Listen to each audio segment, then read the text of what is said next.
मैं क्या हूं? मैं कौन हूं? मुझे क्या होना है? क्या मैं दुखी होने के लिए पैदा हुआ हूं? क्या मेरी लाइफ फेलियर होने के लिए ही बनी है? जनरली ये सवाल तब हमारे सामने चट्टान की तरह खड़े होते हैं जब हम अपनी सेल्फ का या स्वयं का एनालिसिस करते हैं। और एनालिसिस हम तब करते हैं जब लगता है हम अपने आप से थक हार कर टूट चुके हैं, बोर हो चुके हैं, फ्यूचर फेलियर के रूप में दिखता है, और जब लगता है कि हमारी लाइफ से हमारे सपनों का कोई कनेक्शन छूट रहा है। पर इंपॉर्टेंट सवाल तो ये है कि जब हमें पता है कि हमारी लाइफ का एक दिन अंत होना ही है, फिर हम क्यों अपनी लाइफ से थक जाते हैं और टूट जाते हैं? क्यों हमारे सपनों का कनेक्शन हमसे छूटता जा रहा है? क्यों हमारा फ्यूचर फेलियर के रूप में दिखता है? कैसे रिश्ते नाते सब टूटने लगते हैं? इन सब सवालों का जवाब हम एनालिसिस करते हैं तो हमें कई जवाब मिलते हैं। कोई अपने लक को ब्लेम करता है, कोई अपने खराब हालात के लिए फैमिली फ्रेंड्स को ही ब्लेम करने लगता है, कोई अपॉर्चुनिटी ना मिलने का रोना रोता है, कोई पैसे की कमी की बात करता है।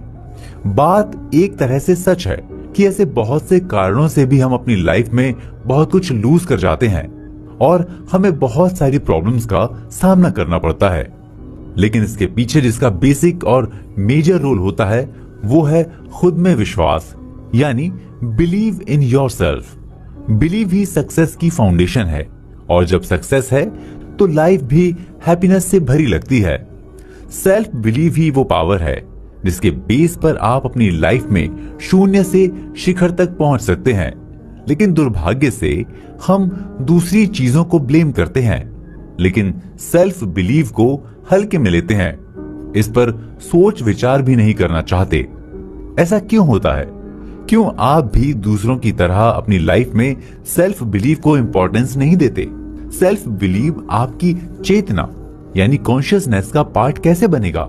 कैसे आप सेल्फ बिलीव के रास्ते पर चलकर अपने ड्रीम्स को पूरा कर सकते हैं? आप इन सवालों के जवाब जरूर सुनना चाहेंगे। तो दोस्तों नमस्कार, मैं हूं आपका दोस्त चेतन। आज लेकर आया हूं एक ऐसी बुक की समरी जो सेल्फ बिलीव या स्वयं में विश्वास के पावर और उसके इंपॉर्टेंस को एक्सप्लोर करती है। लाइफ, सक्सेस और फेलियर को लेकर आपके मन में चल रहे कंफ्यूजन को आपसे दूर करती है और आपको सक्सेस के लिए प्रिपेयर करने में एक इफेक्टिव मेडिसिन की तरह काम करती है। तो दोस्तों, मैं जिस बुक समरी की बात कर रहा हूं वो बुक है बेस्ट सेलर लेखक डॉक्टर जोसेफ मर्फी की famous book believe in yourself, जिसे हिंदी में स्वयं में विश्वास कहते हैं।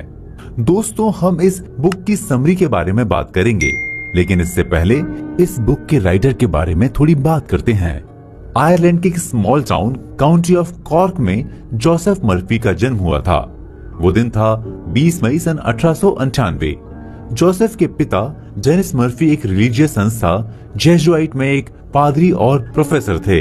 इसी इंस्टीट्यूशन में जोसेफ की एजुकेशन हुई। जोसेफ की माँ हाउसवाइफ थी। जोसेफ के घर वाले जोसेफ को पादरी बनाना चाहते थे। घर में कैथोलिक धर्म का इन्फ्लुएंस था, लेकिन जोसेफ टैलेंटेड स्टूडेंट थे और एक टाइम के बाद उनके मन में कैथोलिक धर्म को लेकर सवाल उठने लगे। वे लाइफ को अपने नजरिए से देखना और जीना चाहते थे।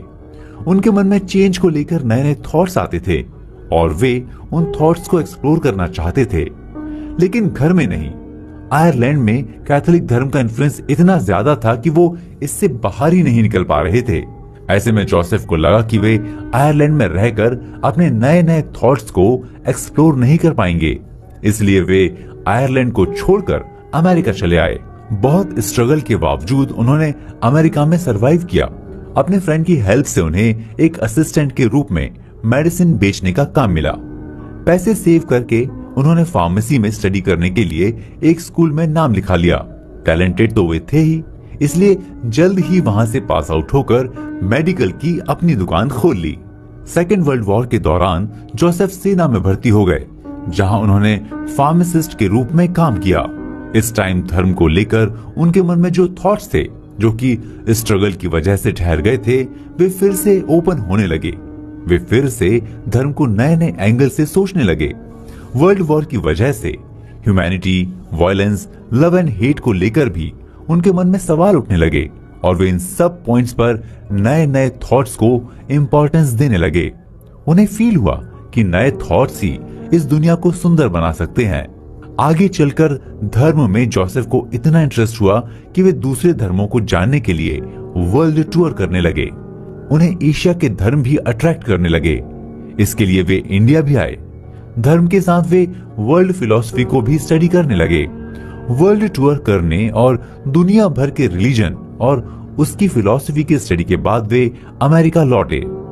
अमेरिका लौटने के बाद वे पादरी बने और उन्होंने डिसाइड किया कि अब वे अपनी स्टडी, अपने एक्सपीरियंस और नए थॉट्स को लोगों तक पहुंचाएंगे। इसके लिए उन्होंने नए थॉट्स को न्यू आइडियाज मूवमेंट का नाम दिया और इसे एक ड्राइव में बदलकर लोगों तक अपनी बात पहुंचाने के लिए पूरी लाइफ लोगों के लिए काम करते रहे। ये बुक भी जोसेफ मर्फी के स्टडी, उनके एक्सपीरियंस और न्यू आइडियाज मूवमेंट के इंपॉर्टेंट पार्ट को एक्सप्लोर करती है। इस बुक में जोसेफ ने सेल्फ बिलीव के इंपॉर्टेंस को कई एंगल से एक्सप्लोर किया है और बताया है कि सेल्फ बिलीव किसी की लाइफ में रिवॉल्यूशनरी चेंज ला सकता है।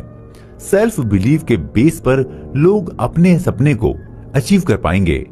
इससे दुनिया में हैप्पीनेस बढ़ेगी, लोग ह्यूमैनिटी के इंपॉर्टेंस को समझेंगे और जब लोग ह्यूमैनिटी को समझेंगे तभी दुनिया में प्यार की जरूरत को समझेंगे और नफरत से दूर रहने की कोशिश करेंगे, यानी सेल्फ बिलीव के बेस पर। लेखक ने इंसान के पर्सनल और सोशल दोनों प्रॉब्लम्स को दूर करने की कोशिश की है। तो दोस्तों, नेक्स्ट चैप्टर में हम बात करेंगे सेल्फ बिलीव के कॉन्सेप्ट और उसके इंप्लीमेंट्स के बारे में। इमेजिनेशन की पावर। इमेजिनेशन का कनेक्शन मन से है और मन से ही विश्वास का क्रिएशन होता है। कोई भी ऐसी चीज जो हमें चाहिए होती है या ऐसी चीज जिससे हम दूर जाना चाहते हैं, ये सबसे पहले इमेजिनेशन या कल्पना के रूप में ही हमारे मन में आती है। इसलिए लेखक ने मन के बेसिक पावर को डिसिप्लिन्ड इमेजिनेशन कहा है। कोई थॉट हो, कोई आइडिया हो, किसी सपने को पूरा करने की चाहत हो, वो सबसे पहले हमारी इमेजिनेशन में आता है। इमेजिनेशन के बेस पर ही थॉट अपना आकार गढ़ता है या स्ट्रक्चर क्रिएट करता है। इसके बाद हमारी चेतना यानी कॉन्शियसनेस उस थॉट, उस आइडिया या उस सपने को लेकर अवेयर होने लगती है या हमें जागृत करती है। लेकिन यहीं से एक डाउट हमारे मन में आता है कि हम जो सपना देख रहे हैं वो पूरा होगा कि नहीं। रियल अनरियल का सवाल चलने लगता है, लेकिन कल्पना में जो सोचा गया है वो हमारी चेतना से ही आता है। हमारी चेतना के निर्माण में हमारी समझ, हमारे नॉलेज का रोल होता है। इस नॉलेज में स्पिरिचुअल नॉलेज यानी आध्यात्मिक ज्ञान और प्रैक्टिकल नॉलेज यानी व्यवहारिक ज्ञान भी शामिल है। इसलिए जिस भी चीज की हमने कल्पना की है वो बेसलेस नहीं होती, उसके साथ विश्वास यानी बिलीफ का कनेक्शन होता है। क्योंकि हम ऐसे ही किसी भी चीज की कल्पना नहीं कर सकते। हर कल्पना के पीछे एक समझ होती है। एग्जाम्पल के तौर पर अगर हम उड़ने की कल्पना करते हैं तो इसके पीछे एक समझ होती है कि चिड़िया उड़ती है, क्योंकि हमने उसे उड़ते हुए देखा है। अब अगर हम कल्पना करते हैं कि हमें उड़ना है तो हमारे मन में एक विश्वास जन्म लेता है कि चिड़िया उड़ सकती है तो हम क्यों नहीं। इंसान ने इसी कल्पना के बेस पर आगे बढ़कर उड़ने के लिए एक स्ट्रक्चर बनाया। वो स्ट्रक्चर भी कल्पना के बेस पर ही क्रिएट हुआ और एक के बाद एक कई आइडियाज से गुजरते हुए एक दिन इंसान प्लेन बनाने की सक्सेस को अचीव कर लेता है और हम उड़ने लगते हैं। यानी डिसिप्लिन इमेजिनेशन एक पावरफुल हथियार है जिसके द्वारा हम अपने मन के डाउट्स को खत्म कर सकते हैं और अपने ड्रीम को स्ट्रक्चर दे सकते हैं। इसलिए साइंटिस्ट हो, आर्टिस्ट हो, आर्किटेक्ट हो या इन्वेंटर, ये सभी कल्पना के बिना कुछ क्रिएट ही नहीं कर सकते। इमेजिनेशन की पावर के बेस पर ही दुनिया में इतने इन्वेंशन हुए। लेखक ने इमेजिनेशन की पावर को समझाने के लिए एक इंडस्ट्रियलिस्ट से अपनी एक मुलाकात का जिक्र किया। इंडस्ट्रियलिस्ट ने लेखक को बताया कि उसने एक स्मॉल शॉप से अपने करियर को स्टार्ट किया था, लेकिन वो सपने देखता था कि एक दिन उसकी एक ऐसी कंपनी होगी कि जिसकी ब्रांचेस पूरे देश में होगी, उसका बड़ा सा कॉर्पोरेशन होगा। वो जब बड़ी बड़ी बिल्डिंग्स देखता था, बड़े बड़े ऑफिसेस को देखता था, तो वो अपने लिए भी ऐसे ही बड़ी बड़ी बिल्डिंग्स और बड़े बड़े ऑफिसेस की कल्पना करता था और वो ऐसा हमेशा करता था। इस तरह की कल्पना को वो कभी भी अपने मन से दूर नहीं करता था और वो ऐसा हमेशा करता रहता था। इस तरह की कल्पना को वो कभी भी अपने मन से दूर नहीं करता था। वो अपनी कल्पना में ही अपने ऑफिस के लिए मैप और उसका लेआउट बनाता था। यानी वो अपने मन की कारीगरी से अपने साधनों का धागा बुनने लगता है। एग्जाम्पल के लिए एक टाइम था जब हम सब ने देखा होगा कि जब घर में हमारी माँ बहनें स्वेटर बुनती हैं तो उनके मन में किसी फूल या किसी सुंदर चीज का डिजाइन चलता है। उस फूल की इमेज उनके मन में बैठ जाती है या अपने मन में वो उस फूल को डिजाइन कर लेती हैं। उसके बाद अपने आप उस डिजाइन को लेकर वो स्वेटर बुनने लगती हैं और वो एक स्वेटर फूल के डिजाइन के साथ तैयार हो जाता है। इसी तरह उस इंडस्ट्रियलिस्ट के मन में भी अपने सपनों का एक डिजाइन तैयार होने लगा, जिसमें उसके ऑफिस हैं, उसकी बिल्डिंग है, कई शहरों में उसकी ब्रांचेस हैं। धीरे धीरे इस डिजाइन और कल्पना के साथ उसके मन में उसे अचीव करने की प्रोसेस भी चलने लगती है। यानी वो अपने मन की कारीगरी से वो उस प्रोसेस को फॉलो करने लगता है। धीरे धीरे एक एक चीज प्रिपेयर होने लगती है। इससे उसका अपने सपने को लेकर अट्रैक्शन बढ़ने लगता है। उसका बिलीफ स्ट्रांग होता है। यानी वो अपने सेल्फ बिलीफ को लेकर पॉजिटिव अप्रोच रखता है, जिसका फाइनली रिजल्ट होता है कि एक दिन वो इंडस्ट्रियलिस्ट बनता है। तो ये होती है इमेजिनेशन की पावर। इससे ये फैक्ट क्लियर होता है कि बिलीफ का इंपॉर्टेंट एलिमेंट है डिसिप्लिन्ड इमेजिनेशन। सक्सेस को लेकर बिलीफ को जब तक किसी इमेजिनेशन का बेस नहीं दिया जाएगा, जब तक बिलीफ को किसी सपने से कनेक्ट नहीं किया जाएगा, तब तक उसका हमारी लाइफ में कोई रोल नहीं रह जाता। क्योंकि संसार में जो कुछ भी क्रिएट हो रहा है उसकी जरूरत संसार को है। ये जरूरत नेगेटिव भी हो सकती है और पॉजिटिव भी, लेकिन अभी हम यहाँ पॉजिटिव अप्रोच को ही अपनाएंगे, क्योंकि नेगेटिव अप्रोच हमें प्रॉब्लम्स की ओर ले जाएगा। हम संसार के नजरिए से सक्सेस होकर भी अपनी लाइफ में पीस और हैप्पीनेस को अचीव नहीं कर पाएंगे। इसलिए हमें अपनी जरूरतों के साथ एक पॉजिटिव अप्रोच अपनाना चाहिए। Disciplined imagination. सवाल उठता है कि हम किसी चीज की कल्पना कब करते हैं? जब हमें फील होता है कि कुछ है जो हमारे पास नहीं है लेकिन संसार में उसकी उपलब्धता है। यानी हमें जब किसी चीज की जरूरत होती है तभी हम उसका सपना देखते हैं। सपने देखने का बेस हमारी आपकी जरूरत होती है। अब ये आपको डिसाइड करना होता है कि आपको किस चीज की जरूरत है या आप अपनी लाइफ में क्या अचीव करना चाहते हैं। जैसे ही आप सोचते हैं कि आपको कोई चीज चाहिए, वैसे ही आप उसके लिए सपना देखते हैं। लेकिन सपना हमारी रियलिटी के सामने टूट जाता है। हमारा स्ट्रगल ही इतना टफ हो जाता है कि उस सपने से हम अपने आप को साइड कर लेते हैं, क्योंकि किसी सपने को देखना और उसे अचीव ना कर पाना हमें स्ट्रेस देता है। लेकिन हम ये नहीं समझते कि कोई भी क्रिएशन बिना स्ट्रेस के, बिना स्ट्रगल के और बिना दुख के पूरा नहीं हो पाता। एग्जाम्पल के लिए, इंसान जब जन्म लेता है तो कहा जाता है कि 9 मंथ का दुख इतना स्ट्रेस देने वाला होता है कि औरत जब बच्चे को जन्म देती है तो उसे फील होता है कि उसको दूसरा जन्म मिला है। यानी वो दुख जो मृत्यु का फील करा दे। ये भी कहा जाता है कि बिना मरे स्वर्ग देखने को नहीं मिलता। यानी हमें अपने सपने के लिए मरना पड़ता है। लेकिन जैसे ही बच्चे का जन्म होता है, एक सपना पूरा होता है। उस औरत के साथ उसकी पूरी दुनिया खुशियां मनाती है। यही बात हमारी जरूरतों, हमारे सपनों के साथ भी कनेक्टेड है। जो इंसान अपने सपने के लिए स्ट्रेस नहीं ले सकता, उसके लिए एफर्ट नहीं कर सकता, सपने को पूरा करने का जो स्ट्रगल होता है उसे पूरा नहीं कर सकता, वो कैसे अपने सपने को पूरा कर सकता है? कैसे उसे सक्सेस मिल सकती है? लेकिन कोई इंसान ऐसा क्यों नहीं कर पाता? वो इसलिए नहीं कर पाता कि उसे इस बात का बिलीफ ही नहीं होता कि वो ऐसा कर सकता है। उसे लगता है कि उसके लिए ये सब इम्पॉसिबल है। लेकिन लेखक ने बताया है कि इम्पॉसिबल उसके लिए है जो कल्पना के संसार से बाहर है। यानी जो इंसान इमेजिनेशन नहीं कर सकता, वो अपने सपने को पूरा नहीं कर सकता।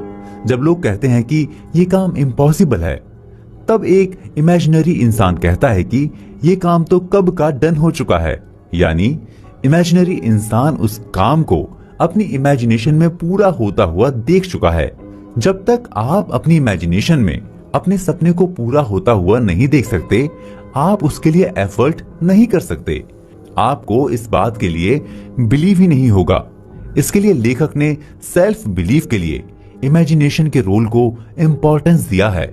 लेकिन यहां नोटिस करने वाली बात यह है कि इमेजिनेशन के साथ लेखक ने डिसिप्लिन वर्ड को जोड़ा है। डिसिप्लिन इमेजिनेशन का यहां सेंस क्या है? एग्जाम्पल के लिए, आप एक सक्सेसफुल बिजनेसमैन बनना चाहते हैं, लेकिन आप सपने देख रहे हैं कि आप एक दिन इतने सक्सेसफुल हो जाएंगे कि आप सबके बिजनेस को डिस्ट्रॉय कर देंगे, सिर्फ आपका ही बिजनेस चलेगा, या अपने मनी पावर से अपनी सोसाइटी में रूल करेंगे, ऐश करेंगे, मौज करेंगे। तो इस तरह की अप्रोच नेगेटिव हो सकती है। आपकी इमेजिनेशन अनकंट्रोल्ड है। ऐसे में आप सिर्फ सपने देखते रह जाएंगे और उसी के इल्यूजन में ट्रैप होकर रह जाएंगे, क्योंकि सक्सेसफुल बिजनेसमैन बनने के लिए ये सब चीजें जरूरी नहीं हैं। बिजनेस में सक्सेस होने के लिए तो जरूरी है कि आपके पास पैसे हों, आपके पास एक सॉलिड इंफ्रास्ट्रक्चर हो, आपके पास स्किल्ड वर्कर्स हों। इसके बिना तो किसी बड़े बिजनेस की कल्पना ही नहीं की जा सकती। लेकिन आप कुछ और चीजों की कल्पना में लगे हैं। आप अपनी लाइफ में चाहते कुछ और हैं और सपना कुछ और देखते हैं। ऐसे में आपको अपने सपने से हाथ धोना पड़ सकता है। इसलिए लेखक ने डिसिप्लिन्ड इमेजिनेशन की बात कही है, यानी आपको अपनी इमेजिनेशन पर कंट्रोल होना चाहिए।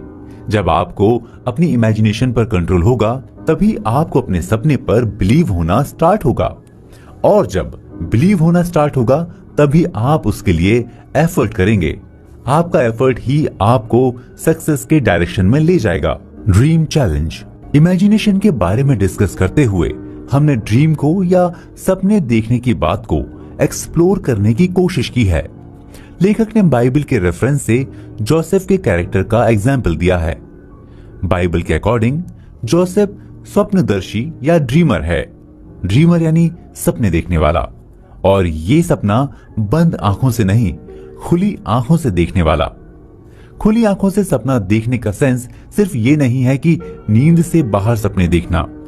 खुली आंखों से सपना देखने का ये सेंस है कि हम जागृत चेतना, अवेकन कॉन्शियसनेस के साथ जो सपना देखते हैं, ये नहीं कि बैठे बैठे हम ख्याली पुलाव बना रहे हैं। इसे हम सपना देखना नहीं कह सकते हैं। एक ड्रीमर अपनी रियलिटी के पार जाकर भी एक रियलिटी का सपना देखता है, यानी ड्रीमर की अपनी जो रियलिटी है और एक रियलिटी वो है जो उसकी इमेज में है, या एक ऐसी रियलिटी जो वो अपने लिए चाहता है। एग्जाम्पल के लिए, हम चाहते हैं कि हमारे शहर में एक ऐसा हॉस्पिटल हो जहां किसी भी चीज की कोई कमी ना हो। कोई भी पेशेंट चाहे अमीर हो चाहे गरीब हो, उसे किसी तरह का कोई प्रॉब्लम ना हो। ना तो वहां कभी डॉक्टर की कमी हो, ना बेड की कमी हो, ना ही किसी और तरह की फैसिलिटीज की कमी हो। लेकिन रियलिटी तो ये है कि हमारे शहर में, क्या किसी भी शहर में, इस तरह की फैसिलिटीज नहीं है। लेकिन ड्रीमर ऐसी फैसिलिटीज वाले हॉस्पिटल का ड्रीम देखता है।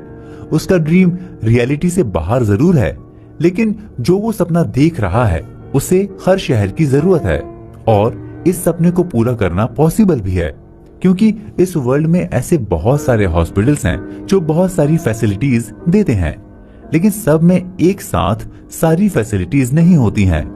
ये रियलिटी है, लेकिन ड्रीमर इस रियलिटी से पार जाकर रियलिटी को देखता है कि ऐसा करना पॉसिबल है, क्योंकि बहुत सारे हॉस्पिटल फैसिलिटीज तो देते ही हैं, लेकिन सारी फैसिलिटीज नहीं देते हैं। तो यहाँ जरूरत है कि सारी फैसिलिटीज को कैसे अचीव किया जाए। इसके लिए ड्रीमर इमेजिनेशन स्टार्ट करता है और उस डायरेक्शन में बढ़ जाता है और एक एक करके फैसिलिटीज अचीव कर लेता है। जोसेफ भी ड्रीमर है, यानी जोसेफ के माइंड में या उसके मन में इमेज है, सीन है और लक्ष्य है। इससे क्लियर होता है कि एक ड्रीमर के पास इमेज, सीन और लक्ष्य होते हैं। जोसेफ जानते हैं कि उनकी सृजनात्मक शक्ति या क्रिएटिव फोर्स उनकी इमेजिनेशन को रिस्पॉन्ड करती है या उसे फीडबैक देती है। क्रिएटिव फोर्स का संबंध इमोशन से है, इसलिए हमारा जो इमेजिनेशन है, यानी हम जो कल्पना करते हैं, वो इमोशन से डेवलप होती है, हमारे मन की शक्ति का सोर्स है। अगर हम बेटर रिजल्ट चाहते हैं तो हमें अपने ड्रीम और अपनी इमेजिनेशन को इमोशन से चार्ज करना चाहिए। लेखक ने बताया है कि जोसेफ ने एक सपना देखा और अपने भाइयों से उसे शेयर किया। उसके सपने के बारे में सुनकर उसके भाई उससे नफरत यानी हेट करने लगे। बाइबल में नफरत का सेंस रिजेक्शन से है। लेखक ने अपनी बात को समझाने के लिए भाइयों को सिंबॉलिकली लिया है। थॉट्स, इमोशंस, बिलीव और ओपिनियन वे भाई हैं जो आपके सपने को चैलेंज करते हैं या आपके सपने को रिजेक्ट करते हैं। यानी आपसे वे कहते हैं कि तुम्हारे लिए इस काम को करना पॉसिबल नहीं है, तुम ये नहीं कर सकते, इसलिए इसे भूल जाओ। इन बातों का यहाँ डिस्कस करने का सेंस ये है कि आपने अपने लिए कोई सपना देखा होगा, किसी काम को पूरा करने की प्लानिंग की होगी। जो भी आपके प्लान रहे होंगे उसे पहले कौन चैलेंज देगा? पहले चैलेंज देने वाले आपके भाई होंगे, यानी भाई के रूप में आपके थॉट्स, इमोशंस, बिलीफ्स और ओपिनियंस ही आपको पहले चैलेंज करेंगे। फिर इनके साथ आपकी फाइट, आपका स्ट्रगल स्टार्ट होता है। ऐसे में आप क्या करेंगे? आप सेल्फ बिलीव को अपना हथियार बनाएंगे। ये सेल्फ बिलीव आएगा डिसिप्लिन्ड इमेजिनेशन से। आप अपनी इमेजिनेशन के बेस पर उन चीजों से दूर जाएंगे जो आपके कंसंट्रेशन को अनकंट्रोल्ड करता है, आपको डिस्टर्ब करता है, आपको कंफ्यूज करता है। लेकिन क्या ये इतना इजी है? ऐसे में ये सवाल उठता है कि हमेशा डिस्टर्ब रहना या कंफ्यूज रहना भी क्या इजी होता है? ये तो और भी टफ है। तो कैसे डिस्टर्ब एलिमेंट से अपने को साइड करें? इसके लिए जरूरी है कि आप अपना सारा अटेंशन अपने लक्ष्य पर रखें। इसके लिए जरूरी है कि आपने जो भी प्लानिंग की है उसी पर खुद को फोकस रखें, यानी इमेजिनेशन के बेस पर अपने सपने को पूरा होते देखना, उसकी प्रोसेस को समझना और फॉलो करने से आप फील करेंगे कि प्रोसेस को लेकर आपका टेंशन बढ़ रहा है। आप प्रोसेस से अट्रैक्ट होते जाएंगे और धीरे धीरे आपका टेंशन आपको रिजेक्ट करने वाले सिंबॉलिकली भाइयों से अलग कर देगा। एक टाइम ऐसा आएगा जब आपका टेंशन हर तरह के रिजेक्शन से निकल जाएगा, आपके अंदर सेल्फ बिलीव जागृत होने लगता है और फिर आप अपने लक्ष्य के प्रति पूरी तरह से फोकस हो जाएंगे। पिछले चैप्टर में लेखक ने जिस उद्योगपति यानी इंडस्ट्रियलिस्ट के बारे में डिस्कस किया था, उसने भी इसी तरह से अपनी कल्पना की प्रैक्टिस की और तब तक की जब तक कि उसका सपना पूरा नहीं हुआ। अब बात करेंगे डिसिप्लिन इमेजिनेशन को और क्या क्या सपोर्ट करता है और क्या क्या बैरियर बन के खड़ा होता है। Importance of attraction and goal. Self belief को सपोर्ट करने का बेसिक एलिमेंट है आकर्षण या अट्रैक्शन। नेचर की हर चीज में अट्रैक्शन है। नेचर की हर एक चीज किसी न किसी चीज को अट्रैक्ट करती है। एग्जाम्पल के लिए फुल मून यानी पूर्णिमा के दिन समुद्र में तूफान आता है, या उस दिन समुद्र का रूप वैसा नहीं होता जैसा बाकी दिनों में होता है। उस दिन समुद्र में बड़ी बड़ी लहरें उठती हैं। ऐसे ही मौसम के साथ ये भी डिसाइड होता है कि ये फल इस मौसम में मिलेगा तो वो फल दूसरे मौसम में मिलेगा। यानी अट्रैक्शन का एक कॉन्सेप्ट नेचर के साथ जुड़ा हुआ है। इस बात को यहाँ डिस्कस करने का सेंस ये है कि आपके मन में किसी चीज का अट्रैक्शन होना चाहिए या आपको क्या अट्रैक्ट करता है, ये आपको अपने आप से पूछकर पता लगाना चाहिए। क्योंकि हर एक इंसान के अंदर ईश्वर ने एक पावर दी है, यानी अगर वो इस वर्ल्ड में आया है तो उसका कोई ना कोई पर्पस है और कोई भी इंसान अपने पर्पस को अपनी पसंद से ही अचीव कर सकता है, क्योंकि नेचर ने एक अट्रैक्शन के साथ ही उसे क्रिएट किया है। जब तक आप किसी चीज को पसंद नहीं करेंगे तब तक आप उसके लिए सपना नहीं देखेंगे, और जब तक आप सपना नहीं देखेंगे तो वो आपकी इमेजिनेशन का पार्ट नहीं बनेगा। लेखक ने जिस इंडस्ट्रियलिस्ट से अपनी मुलाकात के बारे में डिस्कस किया था, बताया था कि वो एक स्मॉल शॉप चलाता था और वो आगे चलकर एक बड़ा इंडस्ट्रियलिस्ट बना है। लेखक ने बताया कि उस इंडस्ट्रियलिस्ट की सक्सेस में अट्रैक्शन का इंपॉर्टेंट रोल था। उसे अपने सपने से रिलेटेड चीजें अट्रैक्ट करती थीं। उसके सपने के लिए जरूरी था कि उसके पास आइडिया हो, पैसा हो, लोग हों, इसलिए वो इन चीजों के प्रति एक अट्रैक्शन फील करता था। और जब तक आप किसी चीज से अट्रैक्ट नहीं होंगे तब तक आप किसी चीज को अट्रैक्ट भी नहीं कर पाएंगे। लेखक ने बताया कि उस इंडस्ट्रियलिस्ट ने अपने लक्ष्य को पूरा करने के लिए वर्कर्स को, बिजनेस के आइडियाज को, लोगों को अपनी तरफ अट्रैक्ट करना शुरू किया। यानी वो लोगों से शेयर करता कि वो जो करने जा रहा है वो कितना इंपॉर्टेंट है। ऐसा करने के लिए उसने इमेजिनेशन को बेस बनाया। वो कल्पना करने लगा कि वो जिससे मिल रहा है उसे क्या कह के इम्प्रेस कर रहा है। कल्पना में भी वो ये भी सोच लेता है कि जिससे वो अपनी बात शेयर कर रहा है उसका क्या रिस्पॉन्स होगा, फिर उसके अनुसार वो रिप्लाई करता है। इस तरह अपनी इमेजिनेशन की इतनी प्रैक्टिस कर ली कि उसके लिए अपने लक्ष्य को अचीव करने का प्रोसेस इजी होता गया और एक दिन वो अपने सपने को अचीव करने में सक्सेस भी हो जाता है। इसलिए अगर आप अपना सपना पूरा करना चाहते हैं तो आपको इसकी प्रैक्टिस करनी होगी कि आप कैसे किसी को अपनी तरफ अट्रैक्ट कर सकते हैं। लेकिन ये आप तभी कर सकते हैं जब आप किसी आइडिया, किसी चीज और लोगों के प्रति अट्रैक्ट हों। और जब आपके प्रति लोग अट्रैक्ट होते हैं तब आपका सेल्फ बिलीव स्ट्रांग होता है। अट्रैक्शन पर डिस्कस करते हुए हमारे सामने एक वर्ड आया था, लक्ष्य, मतलब गोल। लास्ट चैप्टर में हमने बाइबल के रेफरेंसेस से जोसेफ के बारे में डिस्कस किया था।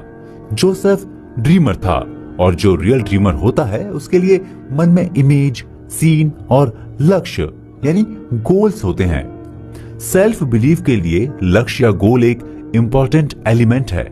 लक्ष्य ही हमारे सपनों की दिशा को डिसाइड करता है। हम जब भी कुछ चाहते हैं तो उसे पाने के लिए हमारे मन में सपने चलने लगते हैं। ये सपने हमें करेज देते हैं। इन सपनों से हमें हैप्पीनेस भी मिलती है। लेकिन अगर हम अपने सपनों को पूरा करने का कोई लक्ष्य नहीं रखेंगे तब ये सपने एक टाइम के बाद हमारी मेंटल पावर को, मनोबल को कमजोर भी करते हैं और हम एक दिन अपने सपनों से दूर चले जाते हैं। लक्ष्य का सेंस सिर्फ ये नहीं होता कि हमें कुछ पाना है। लक्ष्य का कनेक्शन टाइम से है। अगर हम किसी भी लक्ष्य के लिए टाइम डिसाइड नहीं करेंगे तो उस लक्ष्य को अचीव करने में हमें जरूरत से ज्यादा टाइम लग सकता है, यानी आपका टाइम बर्बाद हो सकता है। ऐसे में आप अपनी लाइफ के लिए जो लक्ष्य डिसाइड करते हैं उसके लिए एक टाइम भी डिसाइड करना पड़ेगा। जब तक टाइम डिसाइड नहीं होगा तब तक आप फुल डेडिकेशन के साथ उस लक्ष्य को पूरा करने में अपना टाइम, अपनी एबिलिटी को यूज नहीं कर पाएंगे। एग्जाम्पल के लिए आपने अपने लिए लक्ष्य रखा है कि आपको इंडिया टीम के लिए क्रिकेट खेलना है। क्रिकेट एक लिमिटेड एज तक ही खेला जा सकता है। ऐसे में आपको पहले एक टाइम डिसाइड करना होगा कि इस टाइम तक हम अपने कॉलेज के लिए खेलेंगे, उसके बाद किसी क्लब या किसी कोचिंग को ज्वाइन करेंगे, फिर स्टेट लेवल पर खेलेंगे, क्योंकि आपको इंडिया टीम तक पहुंचने के लिए कई बैरियर को क्रॉस करना होगा। ऐसे में अगर आप अपने लक्ष्य के लिए टाइम डिसाइड करते हैं और उस टाइम तक उस लक्ष्य को अचीव नहीं कर पाते तो आप अपना एनालिसिस करते हैं कि ऐसा क्यों नहीं हुआ, क्यों आप भी स्टेट लेवल में भी खेलने के लिए सेलेक्ट नहीं हुए। आप जैसे ही इन बातों को एनालिसिस करेंगे आपको अपनी वीकनेस का पता चलेगा। हो सकता है आपको और अच्छे ट्रेनर की जरूरत हो, यह भी हो सकता है कि आपको और फैसिलिटी की जरूरत हो, यह भी हो सकता है कि आप अपने निर्धारित समय से पहले ही उसे पूरा कर लेते हैं। इससे आपको अपनी स्ट्रेंथ का भी पता चलता है, यानी सिर्फ टाइम डिसाइड करने से ही आप अपने लक्ष्य को पूरा करने से रिलेटेड जो भी आपकी वीकनेस और स्ट्रेंथ है उसका पता चल जाता है। इसलिए आपके पास एक ऐसा लक्ष्य होना चाहिए जिसमें निर्धारित समय हो। लेकिन निर्धारित समय में किसी काम को कैसे पूरा किया जाए, इसके लिए क्या जरूरी होता है, तो चलते हैं हम अपने नेक्स्ट चैप्टर पर। जब हम अपने लिए कोई लक्ष्य डिसाइड करते हैं तो उसके लिए एक निर्धारित समय भी डिसाइड करते हैं। निर्धारित टाइम में पूरा करने के लिए समर्पण या डेडिकेशन की जरूरत होती है, क्योंकि जब तक हम किसी काम में डेडिकेशन के साथ लगेंगे नहीं तब तक हम उसे पूरा नहीं कर पाएंगे। क्योंकि हम जब किसी लक्ष्य को डिसाइड करते हैं तो ये पॉसिबल नहीं होता कि उस लक्ष्य को अचीव करने के लिए सारा फेवर हमारे साथ ही हो, यानी हम जो कुछ भी करते जाएं वो स्मूथली होता जाए, ये पॉसिबल नहीं है। क्योंकि हर इंसान डेली किसी ना किसी प्रॉब्लम को फेस करता रहता है। ऐसे में किसी भी लक्ष्य के सामने कई टाइप्स के बैरियर खड़े हो जाते हैं। पहला बैरियर तो यही होता है कि हमें बिलीव ही नहीं होता कि हम अपने लक्ष्य को अचीव कर पाएंगे, क्योंकि लक्ष्य तो हम उसी का डिसाइड करते हैं जो हमारी लिमिट से बाहर है या जिसे हमें अभी अचीव करना है। ऐसे में हम कोई भी काम स्टार्ट करते हैं तो पहले हमें बैरियर ही दिखाई देते हैं। हमारे मन में कई तरह के डाउट चलने लगते हैं। इसके लिए लेखक ने बताया है कि ईश्वरीय अवधारणा या डिवाइन कॉन्सेप्ट को अगर हम अपनी चेतना से एस्टैब्लिश करेंगे तो हम कई तरह के डाउट से फ्री हो जाएंगे। क्योंकि जैसे ही हम डिवाइन पावर को फील करते हैं तो हम पाते हैं कि हमारे अंदर जो भी इमोशंस हैं, ड्रीम्स हैं, वो सिर्फ हमारे नहीं हैं, इसमें कोई डिवाइन कनेक्शन है। एग्जाम्पल के लिए जैसे नेचर के साथ होता है, पानी को लेते हैं। पानी का सोर्स नदियां और समुद्र हैं, लेकिन पानी सिर्फ नदियों और समुद्रों के लिए ही नहीं होता है। पानी से इस धरती पर प्राणियों का जीवन जुड़ा है। इसके साथ ये भी एक फैक्ट है कि पानी नदियों और समुद्र में मिलता तो है, लेकिन इसके बनने में नेचर के कई एलिमेंट्स का कंट्रीब्यूशन होता है। बारिश के मौसम में बारिश होना, सर्दी में बर्फ पड़ना, और ये सब कुछ ऑटोमेटिकली नेचर से ऑपरेट होता रहता है। और ये नेचर इतना अमूर्त मतलब एब्स्ट्रैक्ट होता है कि अगर उसे समझने की कोशिश की जाए, अगर उसे फील किया जाए, तो हम एक डिवाइन कनेक्शन को फील करते हैं। इस फीलिंग को या इस समझ को कई थिंकर्स और फिलोसोफर्स ने अपने अपने तरीके से एक्सप्लोर भी किया है। इस बुक के लेखक जोसेफ मर्फी ने बताया है कि डिवाइन फीलिंग से ही हम अपने अंदर एक स्पिरिचुअल सोर्स को फील कर पाते हैं। जब हम अपनी चेतना में स्पिरिचुअल सोर्स को पाते हैं तो हम फील करते हैं हम जो कुछ भी कर रहे हैं उसका कनेक्शन एक डिवाइन पावर से है। जब हम इस पावर को फील करते हैं तो हमारा बिलीफ अपने सेल्फ को लेकर स्ट्रांग होता है। हम इस कंक्लूजन पर आते हैं कि नेचर की तरह ही हमें भी कोई डिवाइन पावर ऑपरेट कर रही है। जब हम इस बात को समझ जाते हैं तब हम अपने लक्ष्य को डिवाइन का कनेक्शन मानकर उसे अपनी चेतना में एक स्पेशल स्पेस देते हैं। हमारी चेतना में जिस चीज का स्पेस ज्यादा होगा उसका इंपॉर्टेंट भी ज्यादा ही होगा। वही हमारी इमेजिनेशन में भी एक्टिव रहेगा, यानी हम उसी चीज के लिए कल्पना करेंगे जिसे हम अपनी चेतना में इंपॉर्टेंट रोल देते हैं। और जब हमारा लक्ष्य, हमारा सपना हमारे इमेजिनेशन का पार्ट बनता है तभी हमारे मन में उसका एक स्ट्रक्चर या डिजाइन तैयार होता है और फिर हम उस काल्पनिक डिजाइन को हम रियल में करने लग जाते हैं। इसलिए लेखक के अकॉर्डिंग जब हम अपने लक्ष्य को पूरा करने के प्रोसेस में लगते हैं तो अपने अंदर एक स्पिरिचुअल सोर्स को सर्च करना जरूरी हो जाता है। इससे हम लक्ष्य और विश्वास दोनों के प्रति एकाग्र होने लगते हैं। हमारे मन के डाउट्स क्लियर होने लगते हैं। हमारे लक्ष्य के सामने जो भी प्रॉब्लम्स आती हैं उससे हम तो हो सकता है कमजोर या वीक पड़ जाएं, लेकिन उससे कभी गिव अप नहीं करते हैं या छोड़ते नहीं हैं। हमें इस बात का बिलीव होता है कि ईश्वर हमारी हेल्प करेगा, वो ऑपरेट कर रहा है तो हमें रास्ता भी दिखाएगा। ये भी हो सकता है कि जिस प्रॉब्लम को आप फेस कर रहे हो वो प्रॉब्लम आपके लक्ष्य पूरा करने के लिए जरूरी हो, क्योंकि ये कहा जाता है कि हम अपने फेलियर से जितना लर्न करते हैं उतना सक्सेस से नहीं। इन बातों के डिस्कशन से ये क्लियर होता है कि एक निर्धारित समय में अपने लक्ष्य को अचीव करने के लिए डेडिकेशन का इम्पोर्टेंट रोल होता है और इस डेडिकेशन को अपने वर्क का पार्ट बनाने के लिए डिवाइन और स्पिरिचुअल फीलिंग हमें हेल्प करती है। अब यहाँ सवाल उठता है कि जब डिवाइन पावर हमारी हेल्प करती है तो हमें इतना कुछ करने की जरूरत ही क्यों है? इस सवाल को डिस्कस करने के लिए चलते हैं हम अपने नेक्स्ट चैप्टर पर, स्पिरिचुअल आई। लास्ट चैप्टर में डिवाइन पावर पर बात करते हुए एक सवाल उठा था कि जब डिवाइन पावर हमारी हेल्प करती है तो हमें इतना कुछ करने की जरूरत ही क्यों है? क्योंकि हम हो या आप हो या इस वर्ल्ड की कोई भी चीज, हम सब उस डिवाइन पावर से कनेक्टेड हैं या उसका एक स्मॉल पार्ट है। अगर हम इस चेतना को फील नहीं करेंगे, उसे समझेंगे ही नहीं, तो डिवाइन पावर से हम अपने आप को ना तो रिलेट कर पाएंगे ना ही कनेक्ट कर पाएंगे। हम अपने सेल्फ को जागृत करके ही अपने अस्तित्व को या अपने होने को सार्थक बना सकते हैं। डिवाइन ने जैसे हमें बनाया वैसे ही ज्ञान को भी बनाया। ज्ञान के बेस पर ही हम इस वर्ल्ड की मिस्ट्री, नेचर के क्रिएशन और उससे अपने कनेक्शन को समझते हैं। ज्ञान ही हमें समझता है कि स्पिरिचुअलिटी के बेस पर हम डिवाइन फीलिंग के साथ अपने आप को कैसे कनेक्ट कर सकते हैं। यानी जैसे हम डिवाइन पावर के एक पार्ट हैं, वैसे ही ज्ञान भी डिवाइन का एक पार्ट है। अगर हम ज्ञान को अपनी समझ में, अपनी चेतना में शामिल नहीं करेंगे, तब तक हम ये समझ ही नहीं पाएंगे कि हम इस संसार में किस लिए हैं, हमारा रोल क्या है। लेकिन जैसे ही हम इस सवाल का सामना करते हैं, हम अपने ड्रीम्स को लेकर अवेयर होते हैं। हम ये सोचने लगते हैं कि हमारा मन जो सपना देख रहा है उसका रोल हमारी लाइफ में तो है ही, उसका कनेक्शन डिवाइन पावर से भी है। इसलिए उस सपने के अचीवमेंट पर ही हमारी लाइफ मीनिंगफुल हो सकती है।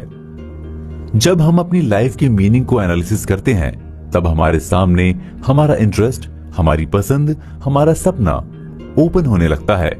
हम ये सोचने लगते हैं कि अगर हमने इस सपने को अचीव कर लिया तो हम ये समझेंगे कि हमारा जन्म लेने का कोई सेंस है।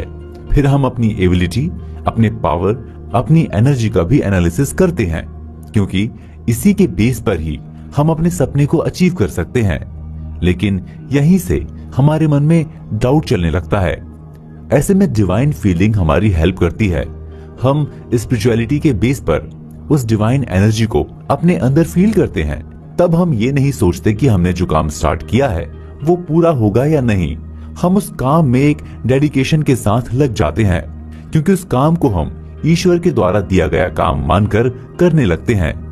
यानी हम जो कर रहे हैं उसमें डिवाइन का सबसे इंपॉर्टेंट रोल है। ये बुक भी हमें यही समझाने की कोशिश करती है कि कैसे हम एक स्पिरिचुअल फीलिंग के बेस पर अपनी लाइफ को एक नया मीनिंग देते हैं। लेखक ने वर्ल्ड के फेमस पोएट जॉन मिल्टन का एग्जाम्पल देते हुए बताया है कि मिल्टन अंधे थे, लेकिन उन्होंने अमेजिंग कविताएं लिखी। उनकी बुक पैराडाइज लॉस्ट आज भी लिटरेचर लवर्स के लिए एक फेवरेट बुक है। मिल्टन ऐसा कैसे कर पाए, जबकि पोएट्री के बारे में कहा जाता है कि बिना देखे, बिना एक्सपीरियंस के कोई नहीं लिख सकता। लेखक ने बताया कि मिल्टन ने अपने अंदर की आंखों से देखा है। अंदर की आंख का सेंस यहाँ पर स्पिरिचुअलिटी से है। यानी मिल्टन के लिए इमेजिनेशन उनकी स्पिरिचुअल आईज थी। इसी स्पिरिचुअलिटी के बेस पर उन्होंने टाइम, प्लेस और थिंग के बीच के डिस्टेंस को खत्म किया, और इसी स्पिरिचुअलिटी से मिल्टन ने इनविजिबल प्रेजेंस या अदृश्य उपस्थिति और डिवाइन के ट्रूथ को एक्सप्लोर किया और लोगों के सामने रखा। यानी स्पिरिचुअल आईज सबके अंदर होती हैं। इसके बिना हम किसी भी चीज को डीपली ना तो समझ सकते हैं और ना उससे कोई कनेक्शन फील कर सकते हैं। अब ये सवाल उठता है कि स्पिरिचुअल फीलिंग को हम कैसे फील करें। इसके लिए हमें अपने नजरिए को चेंज करना होगा, क्योंकि जब हम अपने मन में स्पिरिचुअलिटी को फील नहीं करते हैं, तभी हमारे मन में ये सवाल उठता है कि हम स्पिरिचुअलिटी को फील कैसे करें। इसमें हमारा नजरिया हमें हेल्प कर सकता है। लेकिन सच तो ये है कि लाइफ के बारे में अधिकांश लोग निराशावादी नजरिया रखते हैं। जनरली ऐसे लोग हर चीज को लेकर नेगेटिव अप्रोच रखते हैं। इसीलिए ऐसे लोग होपलेस होने के साथ फ्रस्ट्रेटेड होकर अपनी पूरी लाइफ को डिस्ट्रॉय यानी बर्बाद कर देते हैं। आज के टाइम को कमर्शियल टाइम कहा जाता है। हर चीज में एक कमर्शियल पहलू देखा जाता है। यानी इस टाइम में बिजनेस का इंपॉर्टेंट रोल है और बिजनेस वर्ल्ड में सही नजरिए को ही इंपॉर्टेंस दिया जाता है। ऐसे में सही नजरिए के बिना सक्सेस को अचीव करना किसी को भी प्रॉब्लम में डाल सकता है। और जब कोई इंसान अपने नजरिए को लेकर प्रॉब्लम का सामना करता है तो उसका सेल्फ बिलीव टूट जाता है। उसे फील होने लगता है कि वो इस दुनिया के लिए बना ही नहीं है। ऐसे में ये इंपॉर्टेंट हो जाता है कि हम सही नजरिए के साथ साथ अपनी लाइफ में आगे बढ़ें। लेकिन सही नजरिए को हम कैसे डेवलप कर सकते हैं, इसे जानने के लिए हम चलते हैं अपने नेक्स्ट चैप्टर पर, मेंटल एटीट्यूड। पिछले चैप्टर में हमने डिस्कस किया कि डिवाइन पावर या डिवाइन कनेक्शन के लिए हमें अपने अंदर देखना होता है। यानी स्पिरिचुअल आईज या आध्यात्मिक आंखों के बेस पर ही हम डिवाइन से अपने कनेक्शन को देख सकते हैं और उसे फील कर सकते हैं। साथ में हमने डिस्कस ये भी किया कि हमारा नजरिया स्पिरिचुअल फीलिंग में हेल्प करता है। इसलिए इस चैप्टर में हम अपने नजरिए को डेवलप या इंप्रूव करने के बारे में डिस्कस करेंगे। नजरिया, नजरिए को मानसिक नजरिया या मेंटल एटीट्यूड भी कहा जाता है। जब आप लोगों पर, सिचुएशंस पर, कंडीशंस पर या फिर किसी भी चीज पर आपके मन के जो रिएक्शंस होते हैं उसे ही नजरिया कहते हैं। आपके अपने कलीग्स के साथ कैसे रिलेशन है, आप ह्यूमन के बारे में क्या सोचते हैं, एनिमल्स को लेकर आपके क्या इमोशंस हैं, इस दुनिया को आप अपने फेवर में पाते हैं या अगेंस्ट में। यानी आप किसी चीज के बारे में जैसा सोचते हैं, जैसा ओपिनियन रखते हैं, उससे ही आपके नजरिए का पता चलता है। हमारा नजरिया यानी एटीट्यूड तब गलत होता है जब हम नए थॉट्स को लेकर न्यूट्रल रहते हैं या उस पर बिलीव नहीं करते। हमें ओल्ड थॉट्स या ओल्ड बिलीव ही इंप्रेस करते हैं। हम किसी न किसी पूर्वाग्रह से कनेक्टेड रहते हैं और ये समझते हैं कि हम जो कर रहे हैं या सोच रहे हैं वही सही है। लेखक ने अपना एग्जाम्पल देते हुए नजरिए की इंपॉर्टेंस को बताया है। एक बार जोसेफ ने पुनर्जन्म पर एक आर्टिकल लिखा। जहां जोसेफ मर्फी का लेक्चर होने वाला था, वहां के चर्च के बुक काउंटर पर यह आर्टिकल पैम्फलेट के रूप में सेल के लिए रखा गया था। वहां इस पैम्फलेट का सेल स्टार्टिंग में बहुत कम हुआ क्योंकि काउंटर पर जो सेल्स गर्ल थी वो पुनर्जन्म के कॉन्सेप्ट के अगेंस्ट थी। तब जोसेफ मर्फी ने उसे बताया कि बाइबल की एक स्टोरी के बेस पर मैंने ये लिखा है। जब वो बाइबल के रेफरेंस और स्टोरी के प्लॉट के बारे में जान गई तब वो इस आर्टिकल को लेकर एक्साइटेड हो गई। इसका रिजल्ट ये हुआ कि जब तक मर्फी का लेक्चर समाप्त हुआ तब तक सारे पैम्फलेट बिक गए। यानी जैसे ही नजरिया चेंज हुआ सब कुछ चेंज हो गया। आप सही नजरिया तभी इंप्रूव या डेवलप कर सकते हैं जब कोई भी एक्सटर्नल फोर्स या बाहरी चीज आपके मन की परमिशन के बिना आपको डाइवर्ट नहीं कर सकती। यानी आप अपने मन से एग्री होंगे तभी आप किसी बात से दुखी हो सकते हैं या किसी से हेट कर सकते हैं। अदरवाइज आपके मन पर कोई भी इफेक्ट नहीं डाल सकता। बाहर से जो भी सजेशंस आपके लिए आते हैं उस फोर्स में कोई पावर तब तक नहीं रहती जब तक कि उसे आप पावर नहीं देते। यह पावर देने का सेंस ये है कि किसी एक्सटर्नल फोर्स को लेकर नेगेटिव अप्रोच रखना। एग्जाम्पल के लिए, जब आपको कोई गाली देता है या आपके बारे में कोई कुछ गलत बोलता है, अगर आप उसको लेकर परेशान होते हैं या रिएक्ट करते हैं तो वो एक्सटर्नल फोर्स पावरफुल हो जाता है। आपकी शांति खत्म होती है।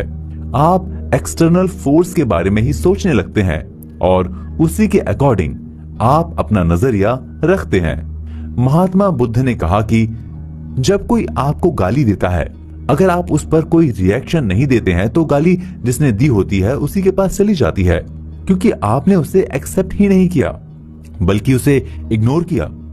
यानी आपके नजरिए का अप्रोच आपके पास है, उस पर आपका कंट्रोल है, तो आप एक्सटर्नल फोर्स से अफेक्टेड नहीं होंगे।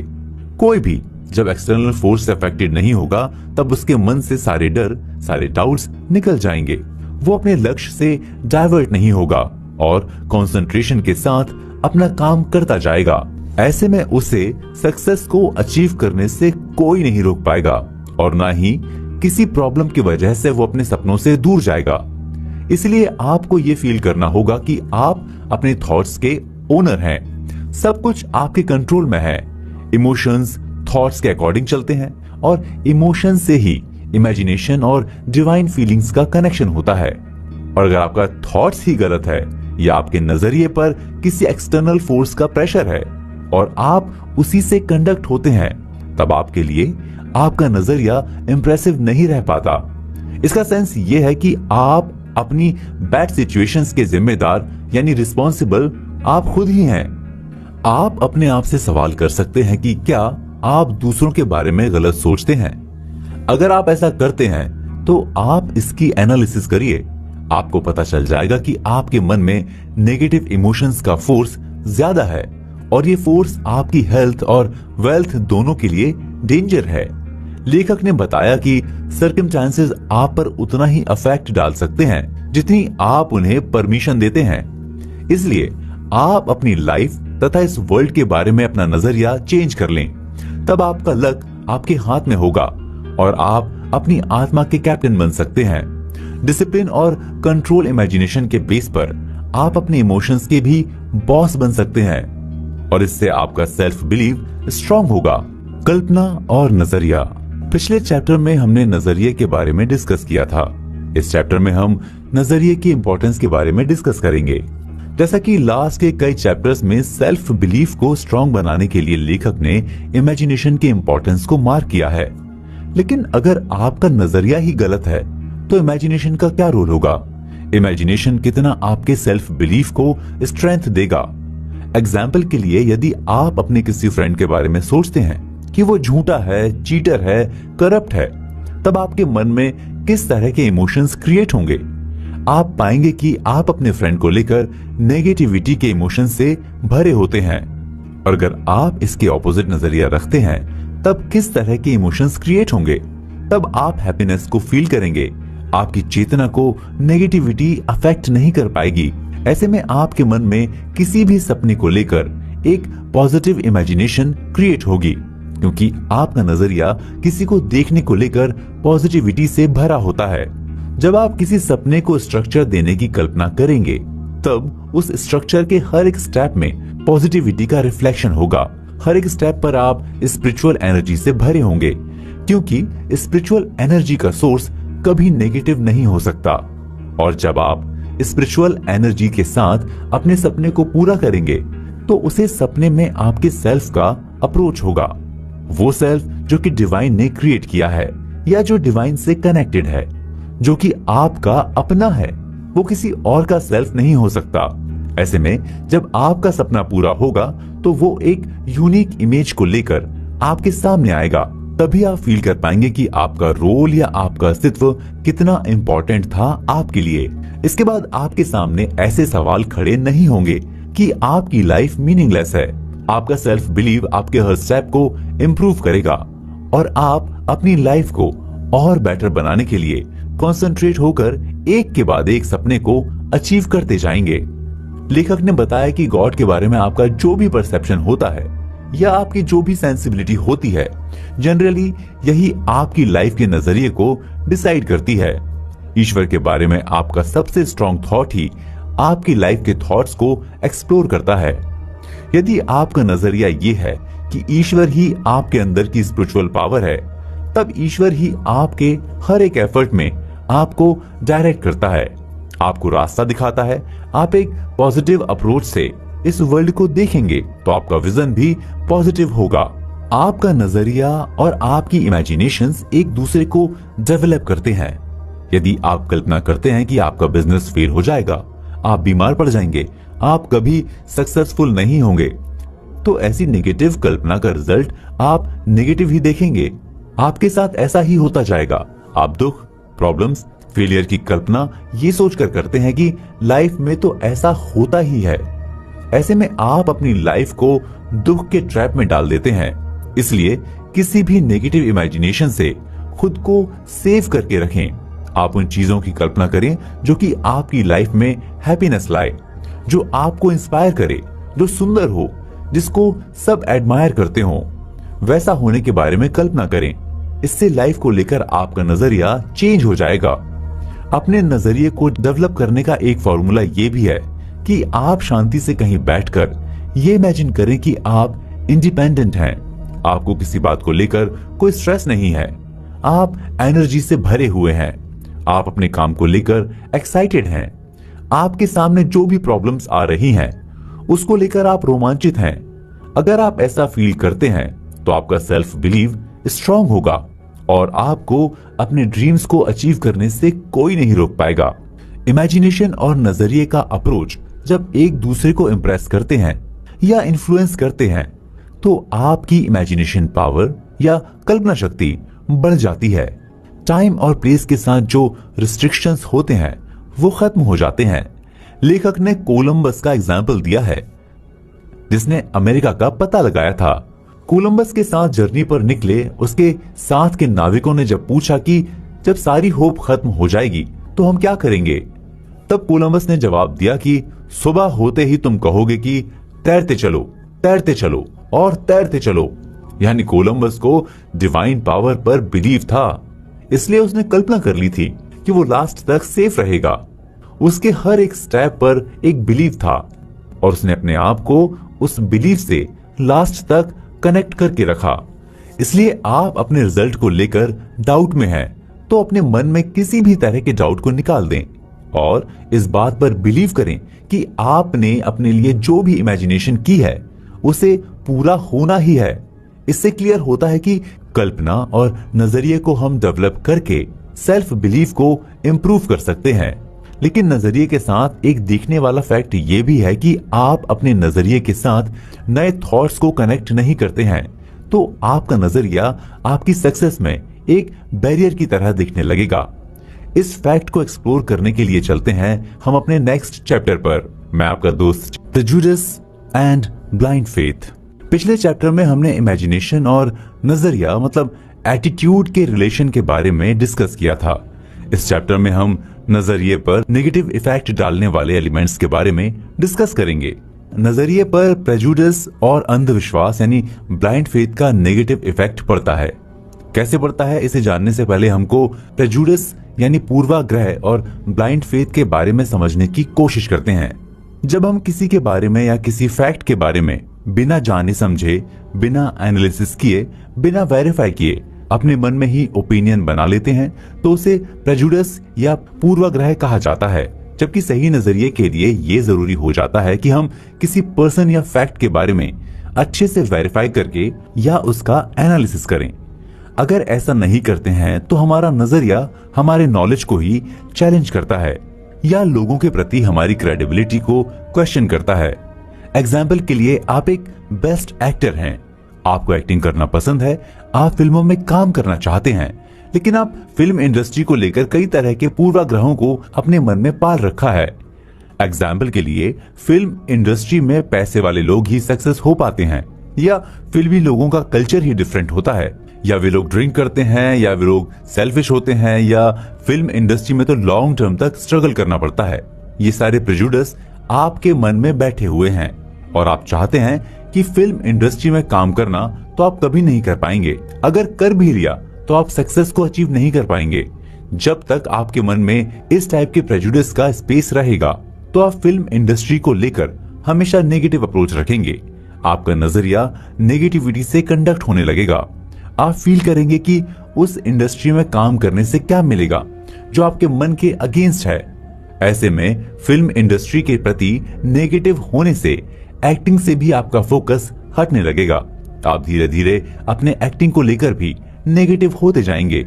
यानी जिस तरह की एबिलिटी आपके पास थी उस एबिलिटी से कनेक्टेड आपका जो ड्रीम था सब डिस्ट्रॉय हो जाएगा, क्योंकि आपके नजरिए को प्रेजुडिस ने ओवरलैप कर लिया है। आप एक्सटर्नल फोर्स से कंडक्ट होने लगते हैं क्योंकि आपके नजरिए का बेस प्रेजुडिस है, जो कि सुनी सुनाई बातों पर बेस्ड है, जबकि डिवाइन या स्पिरिचुअल फीलिंग का कनेक्शन आपकी सोल, आपकी आत्मा से है। आपके अंदर जो ईश्वर है उसने जो आपको एबिलिटी दी थी आप उससे दूर चले जाते हैं। इसके साथ सच तो ये है कि किस इंडस्ट्री में स्ट्रगल नहीं है, कहाँ के लोग सेल्फिश नहीं होते हैं, कहाँ के लोग ड्रिंक नहीं करते हैं। इस तरह के लोग तो हर इंडस्ट्री में होते हैं। कल्चर तो हर एक प्लेस, हर एक इंडस्ट्री, हर एक कंट्री का डिफरेंट ही होता है। यानी जो प्रॉब्लम थी ही नहीं उससे आपने अपने प्रेजुडिस की वजह से प्रॉब्लम बना लिया। इसलिए सही नजरिए को लेकर लेखक ने बताया है कि आपको अपने नजरिए में न्यू थॉट्स को, न्यू लॉजिक को इंपॉर्टेंस देना चाहिए, क्योंकि नए थॉट्स आपके सेल्फ बिलीफ को पॉजिटिव रखते हैं। न्यू थॉट्स के साथ ही आपके मन में किसी काम को लेकर न्यू आइडिया का स्ट्रक्चर क्रिएट होता है। ब्लाइंड फेथ के साथ भी ऐसा ही होता है। हम मानकर चलते हैं कि जो पहले हुआ था या जिसे हम जानते सुनते आए हैं वो ही सही है। अगर सब इसी बात पर बिलीव करते हैं तो कभी पता नहीं चलता कि पृथ्वी घूमती है, क्योंकि पृथ्वी तो स्टेबल दिखती है। और इसके बारे में पहले के थिंकर्स ने भी बताया था कि पृथ्वी स्टेबल है, लेकिन कोपरनिकस ने पहले के थिंकर के थॉट्स को एनालिसिस किया और अपनी स्टडी से बताया कि पृथ्वी भी घूमती है। लेखक ने बताया कि जो थॉट्स या आइडिया एक जनरेशन से दूसरी जनरेशन में चलता आया है जरूरी नहीं कि वो सही हो। इसलिए सही नजरिए के लिए जरूरी है कि न्यू थॉट्स को अपनी अप्रोच में शामिल करें। हम टाइम टाइम पर अपने थॉट्स को, अपने बिलीफ को, अपने ओपिनियन को क्वेश्चंस करेंगे, उसकी असेसमेंट करेंगे, उसकी एनालिसिस करेंगे, तो हमारे अप्रोच में, हमारे नजरिए में इफेक्टिव चेंज आएगा, जिससे हमारा सेल्फ बिलीव स्ट्रांग होगा। इसलिए थॉट्स और आइडिया को लेकर हमें ओपन रहना चाहिए। हमारा मन पैराशूट की तरह होना चाहिए। अगर पैराशूट ओपन नहीं होगा तो ये अच्छा नहीं होगा, फिर तो एक्सीडेंट होना ही है। इसी तरह अगर हम अपने मन को नए थॉट्स के लिए ओपन नहीं रखेंगे तो हमारे नजरिए के लिए अच्छा नहीं होगा। हमारे सेल्फ बिलीफ के साथ एक्सीडेंट होगा, यानी सेल्फ बिलीफ कमजोर पड़ेगा। फिर कोई सेल्फ बिलीफ के बिना कुछ भी कैसे अचीव कर सकता है। इसलिए हमें अपनी आंखों और मन को न्यू ट्रूथ की ओर ओपन रखना चाहिए। इसके साथ ही हमें अपने मन में new truth, new idea, new knowledge की भूख जगानी चाहिए। ऐसा करने से हम बिलीव और समझ के पंखों से अपनी प्रॉब्लम्स के ऊपर से फ्लाई करने में केपेबल हो सकते हैं। Importance of happiness and beauty. लेखक जोसेफ मर्फी ने अपनी जहाज की एक जर्नी में एक पैसेंजर के बारे में बताया है। वो पैसेंजर सनसेट यानी सूर्यास्त को देख रहा था और कह रहा था कि मैं बहुत हैप्पी हूँ, मैं विश करता हूँ कि मैं जो ये डूबते हुए सूर्य की ब्यूटी देख रहा हूँ, ये ब्यूटी हमेशा ऐसी ही बनी रहे। लेखक ने सवाल किया कि हम और आप कितनी बार डूबते हुए सूर्य को देखते हैं और उसकी ब्यूटी को लेकर क्या कभी ब्लश फील करते हैं? कब कहते हैं कि ये ब्यूटी हमेशा ही ऐसी बनी रहे? इस नश्वर दुनिया में जहां हर एक चीज को खत्म हो जाना है, वैसे में ये विश करना कि ये ब्यूटी हमेशा ऐसी ही बनी रहेगा, क्या सेंस है? इसको समझने के लिए हमें ये समझना होगा कि ईश्वर के सत्य हमेशा बने रहते हैं। कुछ भी हो जाए, सुबह तो होकर रहेगी, फिर शाम होगी, फिर रात होगी। ये ईश्वर का, उस डिवाइन का ट्रूथ है जिससे हमारा इंटरनल कनेक्शन है। लेकिन जब हम किसी ब्यूटी या किसी हैप्पीनेस को लेकर ये सोचते हैं कि काश ये हमेशा कायम रहती, तो हम डिवाइन ट्रूथ से कनेक्टेड होते हैं, क्योंकि डिवाइन के पास ऐसा ट्रूथ है कि वो हमेशा कायम है। लेकिन होता यह है कि हम अपनी लाइफ के स्ट्रगल में, उसकी प्रॉब्लम में इतने ट्रैप हो जाते हैं कि हम किसी ब्यूटी का इमेजिनेशन तक नहीं कर पाते। हम किसी बात को लेकर हैप्पी फील नहीं कर पाते। ऐसे में जो हमारी इमेजिनेशन होगी वो दुख होगा।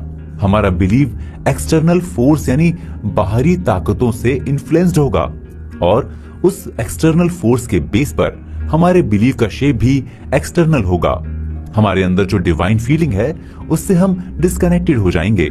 आपका सेल्फ बिलीव कमजोर पड़ जाएगा, जिसका इफेक्ट आपके हर काम पर पड़ेगा। लेखक ने बताया है कि आप स्वयं अपने मन की गैलरी में एक हैप्पीनेस के साथ रह सकते हैं, जहां आप फील कर सकते हैं कि शांति की एक नदी आपके मन में बह रही है। आप उस नदी की ब्यूटी को देख सकते हैं और उसे फील कर सकते हैं। जब आप उस ब्यूटी को फील करेंगे तो आप पाएंगे कि आपके मन में एक ब्यूटीफुल वर्ल्ड है, जहां हैप्पीनेस है, जॉय है, बिलीव है और एक दूसरे से प्यार करने वाले लोग हैं। ऐसे में आपके मन की ब्यूटी ईश्वर की ब्यूटी से कनेक्ट हो जाएगी। आप मेंटली और स्पिरिचुअली ईश्वर की होल ब्यूटी से कनेक्ट हो जाएंगे। आपकी इमेजिनेशन ईश्वर की ब्यूटी की तरह रेडिएंट होगी। जैसा कि इस बुक में बार बार ये समझाने की कोशिश की जा रही है कि आपकी इमेजिनेशन पर ही आपका सेल्फ बिलीव डिपेंड है। आपकी इमेजिनेशन से ही आपकी सक्सेस की राह ओपन होती है। ये इमेजिनेशन ही है जिसके बेस पर आप अपनी लाइफ को मीनिंगफुल बना सकते हैं। इसलिए जब आप अपने दुख में ट्रैप होते हैं और ईश्वर के चेहरे को इमेजिन करते हैं, तो वो आपकी आंखों के आंसू पोंछ देते हैं। यानी आपके सारे दुखों के अंधेरों को ईश्वर अपने प्रकाश से दूर कर देता है। आपका बिलीव आध्यात्मिक शक्ति के डायरेक्शन में चलने लगता है। आप ये डिसाइड करते हैं कि अब और आंसू नहीं, क्योंकि ईश्वर ने आपके आंसू को पोंछ दिया है।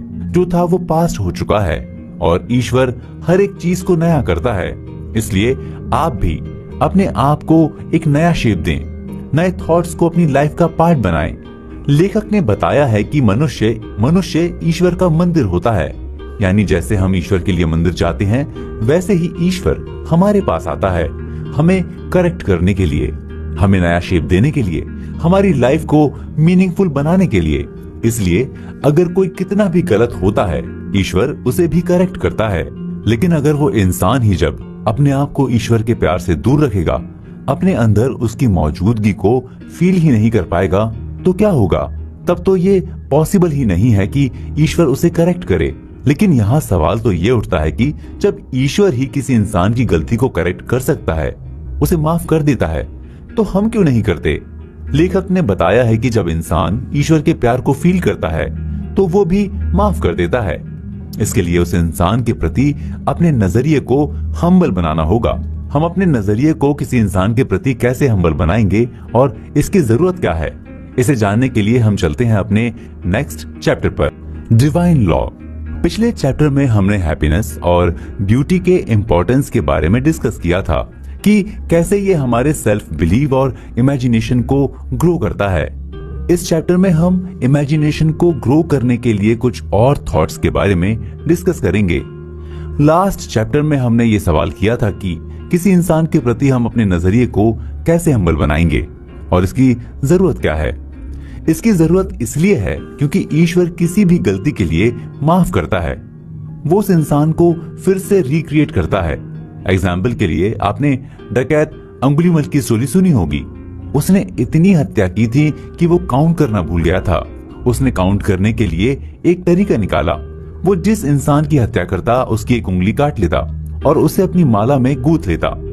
जिस जंगल में वो रहता था वहां जंगल से एक दिन भगवान बुद्ध गुजर रहे थे। उसने भगवान बुद्ध को भी मारना चाहा। उसने भगवान बुद्ध से कहा कि ठहरो। भगवान बुद्ध ठहर गए और फिर पलटकर पूछा कि मैं तो ठहर गया, तुम कब ठहरोगे। वो बुद्ध को हैरान होकर देखने लगा। बुद्ध के फेस पर कोई डर नहीं था।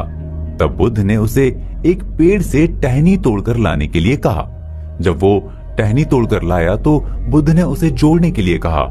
इस पर वो डाकू और हैरान होकर कहता है कि ये तो टूट गया है, इसे कैसे जोड़ सकते हैं, टूटी हुई चीज कैसे जुड़ सकती है।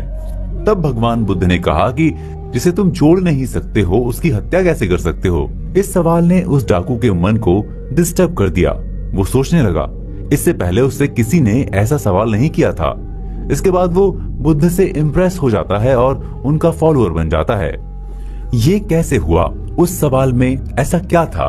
अगर उस सवाल को हम एनालिसिस करें तो पाएंगे कि डिवाइन पावर ने हम सबको क्रिएट किया है, तो कोई और कैसे उसे डिस्ट्रॉय कर सकता है। यानी बुद्ध ने उस डाकू के सामने डिवाइन से रिलेटेड सवाल किया था। इससे उसने डिवाइन से अपने कनेक्शन को फील किया। लेकिन यहाँ ये बताना इम्पोर्टेंट है कि बुद्ध ने उस डाकू को किसी तरह का कोई पनिशमेंट नहीं दिया, जबकि उसने तो न जाने कितने ही लोगों की हत्या की थी। बुद्ध उसे माफ कर देते हैं और अपना फॉलोअर बना लेते हैं। अगर आप भी इस अप्रोच को अपनी लाइफ का पार्ट बनाते हैं तो आप भी ईश्वर के प्यार को अपनाते हैं। अब बात करते हैं अपने नजरिए को हम्बल कैसे बनाएं। एग्जाम्पल के लिए आप किसी इंसान को गलत पाते हैं, ऐसे में उसके प्रति आपका नजरिया हम्बल नहीं होगा। लेकिन जब आप अपनी इमेजिनेशन में उसे कर पाते हैं कि वो एक अच्छा इंसान है, वो अभी ईश्वर के प्यार से दूर है, एक दिन उसे भी ईश्वर का प्यार मिलेगा और वो हम सबको प्यार करेगा, हमारी हेल्प करेगा, हमारे सुख दुख का साथी होगा।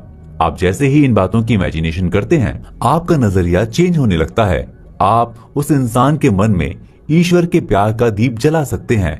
इसलिए ये जरूरी है कि आप अपनी लाइफ में अपने ड्रीम्स को लेकर अपना एक लक्ष्य डिसाइड करें और उसकी इमेज बनाएं और उस इमेज के अकॉर्डिंग ही आप अपनी लाइफ को जीने की कोशिश करें। ये तभी पॉसिबल होगा जब आप अपने लक्ष्य को इमेजिनेशन की डोर से बांध कर रखेंगे और फिर उस लक्ष्य को लेकर हमेशा रोमांचित फील करेंगे। ऐसा आप तभी फील कर पाएंगे जब आप अपने ओपिनियन को लेकर फ्री रहेंगे। आप पर किसी तरह के प्रेजुडिस का इफेक्ट नहीं होगा। आप ब्लाइंड फेथ से खुद को बचा कर रखेंगे और न्यू थॉट्स को लेकर ओपन रहेंगे। इन सब बातों को अपनी लाइफ का पार्ट बनाकर आप फील करेंगे कि आपको अपने काम में खुशी मिल रही है। आपके मन की सारी नेगेटिविटी नष्ट हो गई है। आपके लक्ष्य के सामने जो भी प्रॉब्लम्स आ रही हैं, उसे आप अपनी इमेजिनेशन से देख पा रहे हैं। आपकी सारी प्रॉब्लम्स का एंड हो गया है। आप अपनी इमेजिनेशन से ये भी देख पा रहे हैं कि आपके सामने जो प्रॉब्लम्स दिख रही हैं, उससे आप सीख रहे हैं। यानी आपकी प्रॉब्लम्स आपको टीच करने के लिए हैं। उसके बाद जो भी होगा आपको सक्सेस की राह में ही ले जाएगा। ऐसा करने से आपकी स्ट्रगल, आपके इंतजार को एक होप मिलेगी। और ये तो हम जानते ही हैं कि जैसे ही हमें किसी चीज के लिए होप दिखाई देती है, हम जॉय और हैप्पीनेस की फीलिंग से भर जाते हैं। हम एक्साइटेड होकर अपने काम पर फोकस होते हैं, धीरे धीरे अपने लक्ष्य की तरफ बढ़ने लगते हैं और एक दिन ऐसा आता है जब हम उसे अचीव कर लेते हैं। इसलिए लेखक ने बताया है कि हमें अपने मन में डिवाइन इमेजिनेशन को ग्रो करने देना चाहिए, क्योंकि जब डिवाइन ही हर चीज का क्रिएटर है तो वो हमारे सपनों का भी क्रिएटर होगा। वही हमारे सपनों को पूरा करेगा। लेकिन इसके लिए हमें इस बिलीव को फील करना होगा कि हर एक चीज का क्रिएशन डिवाइन लॉ के बेस पे हुआ है और उस डिवाइन के पास एंडलेस पीस है, एक अनंत प्यार है और उस प्यार से ही ईश्वर का संसार चलता है। Spiritual healing. लेखक ने एक 14 साल के लड़के से मुलाकात के बारे में बताया है। लड़के ने लेखक को बताया कि जब भी वो किसी प्रॉब्लम को फेस करता है, वो इमेजिनेशन करता है कि उससे ईसा मसीह बात कर रहे हैं। वो अपनी इमेजिनेशन में देखता है कि उसके प्रॉब्लम्स को ईसा मसीह सुन रहे हैं, उसका जवाब दे रहे हैं, उसे बता रहे हैं कि क्या करोगे कि तुम्हारी प्रॉब्लम्स का सलूशन मिल जाए। एक बार उस लड़के की माँ बीमार पड़ गई। वो बहुत अपसेट रहने लगा क्योंकि डॉक्टर भी उसकी माँ को ठीक नहीं कर पा रहे थे, यानी बीमारी लाइलाज हो गई थी। तब उस लड़के को ये स्टोरी याद आई। उस स्टोरी में फीवर से अफेक्टेड एक औरत जिसका ट्रीटमेंट ईसा मसीह ने किया था, यानी ईसा मसीह की कृपा से वो औरत ठीक हो गई। इसके बाद लड़के ने इमेजिन किया। उस इमेजिनेशन में उसने देखा कि उससे ईसा मसीह कह रहे हैं कि तुम्हारी माँ ने रिकवर कर लिया है, वो हेल्थी हो गई हैं, अब तुम घर जाओ। आप सोच रहे होंगे कि क्या ऐसा भी हो सकता है, ऐसा कैसे पॉसिबल है? लेकिन लड़के ने लेखक को बताया कि उसकी माँ ठीक हो गई थी। लेखक ने इस इंसिडेंट के बारे में बताया कि ऐसा इसलिए पॉसिबल हुआ क्योंकि लड़के ने जो इमेजिनेशन की थी, अपनी इमेजिनेशन में ही सही, उसने जो एक ड्रामा किया था, उसने अपनी फेथ और बिलीव के बेस पर किया था। उसने अपने फेथ और बिलीव को एक कन्विक्शन के साथ और अपने माइंड के, अपनी सोल के डीप में जाकर फील किया, उसमें डूब गया। यानी उसने इस बात का बिलीव किया कि ऐसा हुआ है, ईसा मसीह ने एक बीमार औरत को ठीक किया है। इसलिए उसने अपने सेल्फ को अपनी इमेज के साथ होने के लिए इंस्पायर किया। लेखक ने बताया कि मन केवल एक है, उसका ट्रीटमेंट या हीलिंग भी एक ही है। जब लड़के ने अपनी माँ के बारे में अपने बिलीव को चेंज किया, यानी कि उसकी माँ बीमार है और वो इनक्योरेबल है, जब इस बिलीव को अपनी इमेज में चेंज किया तो उसकी इमेजिनेशन भी चेंज हुई। इससे उसका बिलीव भी चेंज हुआ। इसके बाद वो अपनी माँ को परफेक्टली हेल्थी रूप में देखता है, फील भी करता है। इससे परफेक्ट हेल्थी होने का थॉट उसकी माँ के मन में भी पैदा हो गया। और जब उसने अपने सेल्फ को इस बात का बिलीव दिला दिया तो उसका बिलीव सच हुआ। लेकिन यहाँ नोटिस करने वाली बात यह है कि लड़के को स्पिरिचुअल हीलिंग के बारे में कोई आइडिया नहीं था, ना ही वो इमेजिनेशन की पावर के बारे में जानता था। उसने अवचेतन के रूप में डिवाइन लॉ को एक्टिव किया और उसे इस बात का पूरा बिलीव था कि ईसा मसीह उससे रियली में बात करते हैं। फिर उसके बिलीव के अकॉर्डिंग उसकी विश भी पूरी हुई और उसकी माँ ठीक हो गई। लेखक ने बताया कि किसी चीज या किसी पर्सन या किसी फैक्ट में बिलीव करना उसे ट्रूथ के रूप में एक्सेप्ट करना होता है। आपके बिलीव का बेस चाहे रियल हो या अनरियल, ट्रूथ हो या फॉल्स, आप बिलीव करते हैं, आपको वही रिजल्ट मिलता है। इसलिए बाइबल से पहले की बात को कोट करते हुए लेखक ने कहा है कि जैसे कोई इंसान इमेजिनेशन करता है, जैसा वो फील करता है, वैसा ही वो बनता भी है। इसलिए लेखक के अकॉर्डिंग एक ही स्पिरिचुअल ट्रीटमेंट या हीलिंग है और इस स्पिरिचुअल हीलिंग का एक ही प्रोसेस है और वो प्रोसेस है बिलीव। जैसा आप अपने मन में बिलीव रखते हैं, वैसा ही आपके साथ डिवाइन बिहेव करती है, यानी वैसा ही आपके साथ होता है। ये रियलिटी है कि ट्रीटमेंट के कई टाइप्स हैं, कई टेक्नोलॉजीज हैं, कई प्रोसेस हैं और इन सब से बेटर रिजल्ट भी मिलते हैं। लेकिन इनसे जो रिजल्ट मिलते हैं वो टेक्नोलॉजी या किसी स्पेशल प्रोसेस की वजह से नहीं। इसके पीछे जो रीजंस होते हैं वो है बिलीव और इमेजिनेशन। यानी टेक्नोलॉजी, ट्रीटमेंट के टाइप्स या प्रोसेस का जो सोर्स है वो है ईश्वर, और ईश्वर का ट्रीटमेंट एंडलेस है और हर जगह है।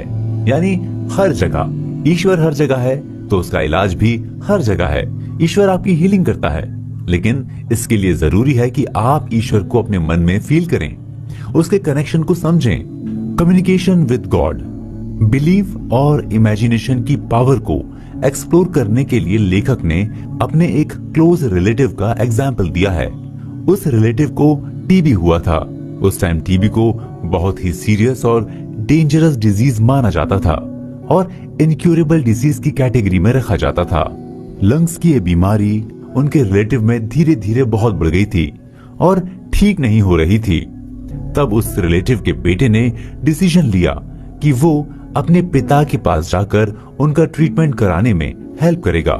वो ऑस्ट्रेलिया के पर्थ में गया जहां पर उसके पिता रहते थे। पर्थ में ही उनका घर था। पिता से मिलने के बाद उसने बताया कि मैं एक संत से मिलकर आया हूं।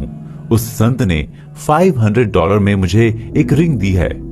इस रिंग में एक रियल क्रॉस का टुकड़ा है। उसने अपने पिता को यह भी बताया कि इसे टच करने से या पहनने से ही कई लोगों की बीमारियां ठीक हो गई हैं। उस बूढ़े बीमार आदमी ने जब ये बात सुनी तो उसने अपने बेटे के हाथ से उस रिंग को छीन लिया, उसे अपने सीने से लगाया और फिर उसे पहनकर सो गया। नेक्स्ट डे पता चला कि वो ठीक हो गया है। किसी को इस बात का बिलीव नहीं हो रहा था, लेकिन जब टेस्ट किया गया तो वो बूढ़ा आदमी बिल्कुल ठीक हो चुका था। किसी भी टेस्ट में उसकी बीमारी नहीं निकली। अब आप सोच रहे होंगे कि उस क्रॉस वाली रिंग में इतनी पावर थी। उस रिलेटिव के लड़के ने लेखक को बताया कि उसने फुटपाथ से एक लकड़ी के टुकड़े को उठाकर उसे रिंग में मढ़वा दिया, जिससे कि वो रियल लगे। लेकिन उस रिंग की वजह से उसके फादर ठीक हो गए। तो क्या इसमें फुटपाथ से उठाए गए लकड़ी के टुकड़े की वजह से ये मिरेकल हुआ था? लेखक के अकॉर्डिंग ऐसा नहीं था। इसके पीछे मेन रीजन था उसकी इमेजिनेशन और बिलीव। उसने सोचा कि उसके फादर इस बीमारी से ठीक नहीं हो रहे हैं तो क्या किया जाए। उसने इमेजिनेशन की कि ईश्वर क्या नहीं कर सकता। जिसने यूनिवर्स को क्रिएट किया है वो एक बीमारी ठीक नहीं कर सकता। उसे तो इस बात का बिलीव था, लेकिन वो अपने फादर को ये बिलीव कराना चाहता था। इसके लिए उसने सोचा कि क्या फर्क पड़ता है कि रियल क्रॉस का टुकड़ा हो या लकड़ी का टुकड़ा। उसे तो अपने फादर को बिलीव कराना था कि वे ठीक हो सकते हैं। जब उसने अपने फादर को बताया कि इस रिंग को एक संत ने दिया है, इस रिंग में रियल क्रॉस का पार्ट है और इसे टच करने से कितने लोगों की बीमारियां ठीक हो गई हैं, तब उसके फादर को फील हुआ कि वो ठीक हो सकते हैं। उनमें बिलीव आया, यानी उसने फादर की इमेजिनेशन पावर को एक्टिव कर दिया और इससे उसके फादर इस लिमिट तक एक्साइटेड हो गए कि रिंग उसके हाथ से छीनकर उन्होंने अपने सीने पर रख ली। लेखक ने यह भी बताया कि इस ड्रामे का पता उनके रिलेटिव को कभी नहीं चला। अगर उन्हें यह पता चलता तो शायद उन्हें फिर से टीबी हो जाती, लेकिन उसके बाद वे हेल्थी होकर 15 इयर्स तक और जिंदा रहे। 89 इयर्स में उनकी डेथ हुई। तो ये होती है बिलीव और इमेजिनेशन की पावर। बीमारी का एग्जाम्पल देने का सेंस यहाँ सिर्फ ये नहीं कि बिलीव और इमेजिनेशन से बीमारियां ठीक हो जाती हैं, ये हर एक चीज पर एप्लीकेबल है। इसके अंदर रेफरेंस में लेखक ने एक और एग्जाम्पल दिया है। बीमारी का एग्जाम्पल देने का सेंस सिर्फ ये नहीं कि बिलीव और इमेजिनेशन से सिर्फ बीमारियां ही ठीक होती हैं, ये हर एक चीज पर एप्लीकेबल है। इसके अंदर रेफरेंस में लेखक ने एक और एग्जाम्पल दिया है। जोसेफ मर्फी लॉस एंजलिस में एक बिजनेसमैन के साथ जनरली मिलते रहते हैं। उस बिजनेसमैन ने लेखक को बताया कि मैं अपनी इमेजिनेशन में पॉल के साथ कम्युनिकेट करता रहता हूं और अपनी इस इमेजिनरी कम्युनिकेशन के बेस पर मैं 30 इयर्स से डिसीजन ले रहा हूं। इस बिजनेस वर्ल्ड में बहुत कम लोग जानते हैं कि मैं अपनी इमेजिनेशन में बाइबल के राइटर और अदर थिंकर्स से एडवाइस लेता रहता हूं और उनसे बेटर गाइडेंस मुझे कहीं नहीं मिल सकता। जब लेखक ने इस बारे में और डिटेल में जानना चाहा तो उस बिजनेसमैन ने बताया कि मैं कई बार अपने डिसीजन को लेकर डाउट में रहता हूं। कई बार फील होता है कि अब इससे मेरी कंपनी प्रॉफिट में जा रही है। कई बार ऐसा भी होता है कि अब कंपनी दिवालिया हो जाएगी। मेरा सेल्फ कॉन्फिडेंस खत्म हो गया था। इस रीजन से मैं स्ट्रेस में रहने लगा और हार्ट का पेशेंट हो गया। वो कहते हैं ना, मरता क्या ना करता। और जब प्रॉब्लम आती है तो याद आते हैं गॉड। तब मेरे मन में एक आइडिया आया या फील हुआ कि मैं जो डिसीजन ले रहा हूं, इस डिसीजन में ईसा मसीह या पॉल को इन्वॉल्व कर लूं, उनसे ही एडवाइस लूं। मैं पॉल के होली लेटर को बहुत लाइक करता था, इसलिए अपनी इमेजिनेशन में पॉल से बात करने लगा। मैं इमेजिन करता कि पॉल मुझे गाइड कर रहे हैं, मुझे एडवाइस दे रहे हैं और कह रहे हैं कि माय सन, तुम्हारा डिसीजन परफेक्ट है, आइडियल है। ये डिसीजन तुम्हारी कंपनी को प्रॉफिट में ले जाएगा। तुम प्रॉफिट में रहोगे। तुम गॉड के रास्ते पर ऐसे ही चलते रहो। फिर क्या था, मैं पॉल की इमेजिनेशन करता हूँ, मैं पीस से भर जाता हूँ। ऐसा फील होता है कि पीस और रिलीफ की एक लहर ने मुझे होल्ड कर लिया है और मैं पॉल से कम्युनिकेट कर रहा हूँ। इन एग्जाम्पल से क्लियर हो गया होगा कि बिलीव और इमेजिनेशन का क्या रोल हो सकता है हमारी लाइफ में। अब चलते हैं नेक्स्ट चैप्टर पर, जहां हम कुछ और फैक्ट्स और कुछ इंपॉर्टेंस ऑफ प्रेयर। नमस्कार, मैं हूं चेतन और आप सुन रहे हैं बेस्ट सेलर बुक स्वयं में विश्वास की ऑडियो बुक समरी। इस बुक को लिखा है जोसेफ मर्फी ने। दोस्तों, पिछले चैप्टर में हमने डिस्कस किया था कि हम अपनी प्रॉब्लम्स को गॉड के साथ शेयर कर सकते हैं, गॉड के साथ कम्युनिकेट कर सकते हैं, जिसका बेनिफिट हमें मिलता है। गॉड हमें गाइड करता है, हमें राइट एडवाइस भी देता है। इस चैप्टर में हम अपनी इमेजिनेशन के साथ प्रेयर यानी प्रार्थना के इंपॉर्टेंस के बारे में डिस्कस करेंगे। लेखक ने इमेजिनेशन के साथ प्रेयर को इंपॉर्टेंट बताने के लिए एक शेयर ब्रोकर का एग्जाम्पल दिया है। लेखक ने बताया है कि मैं न्यूयॉर्क में एक शेयर ब्रोकर को अच्छी तरह से जानता था। वो मेरा लेक्चर सुनने आता था।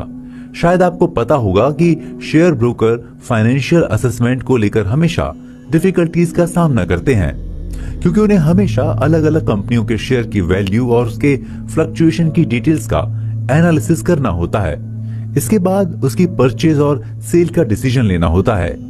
लेकिन उस शेयर ब्रोकर ने अपने फाइनेंशियल डिफिकल्टीज को सॉल्व करने का इजी मेथड अपना लिया था। वो अपने एक मल्टी मिलेनियर बैंकर फ्रेंड से मेंटली और इमेजिनरी कम्युनिकेशन करता था। उसका फ्रेंड उसके डिसीजन को आइडियल और फाइन बताकर उसे बधाई देता था। वो जैसे ही कोई प्रॉफिट वाला शेयर परचेस करता, उसका फ्रेंड वेलकम करता। उस शेयर ब्रोकर ने इस इमेजिनरी कम्युनिकेशन को तब तक कंटिन्यू रखा जब तक कि उसने अपने मन में इस बिलीफ को साइकोलॉजिकली एक्सेप्ट नहीं कर लिया। शेयर ब्रोकर किस तरह का कम्युनिकेशन करता होगा? जाहिर सी बात है, वो अपने फ्रेंड के साथ यही डिस्कस करता होगा कि किस शेयर को परचेज करने से उसके कस्टमर को प्रॉफिट होगा और किससे लॉस। उसने लेखक को बताया भी कि इस बिजनेस लाइफ में उसका मोटो है अपने कस्टमर के लिए ज्यादा से ज्यादा प्रॉफिट देना और पैसे कमाना। वो विश करता कि उसकी इंटेलिजेंट एडवाइस से उसके कनेक्टेड लोग फाइनेंशियली रिच हों। इसके लिए वो माइंड के रूल को क्रिएटिवली यूज कर रहा था और ये काम वो डेली करता था। अब बात करते हैं प्रेयर की।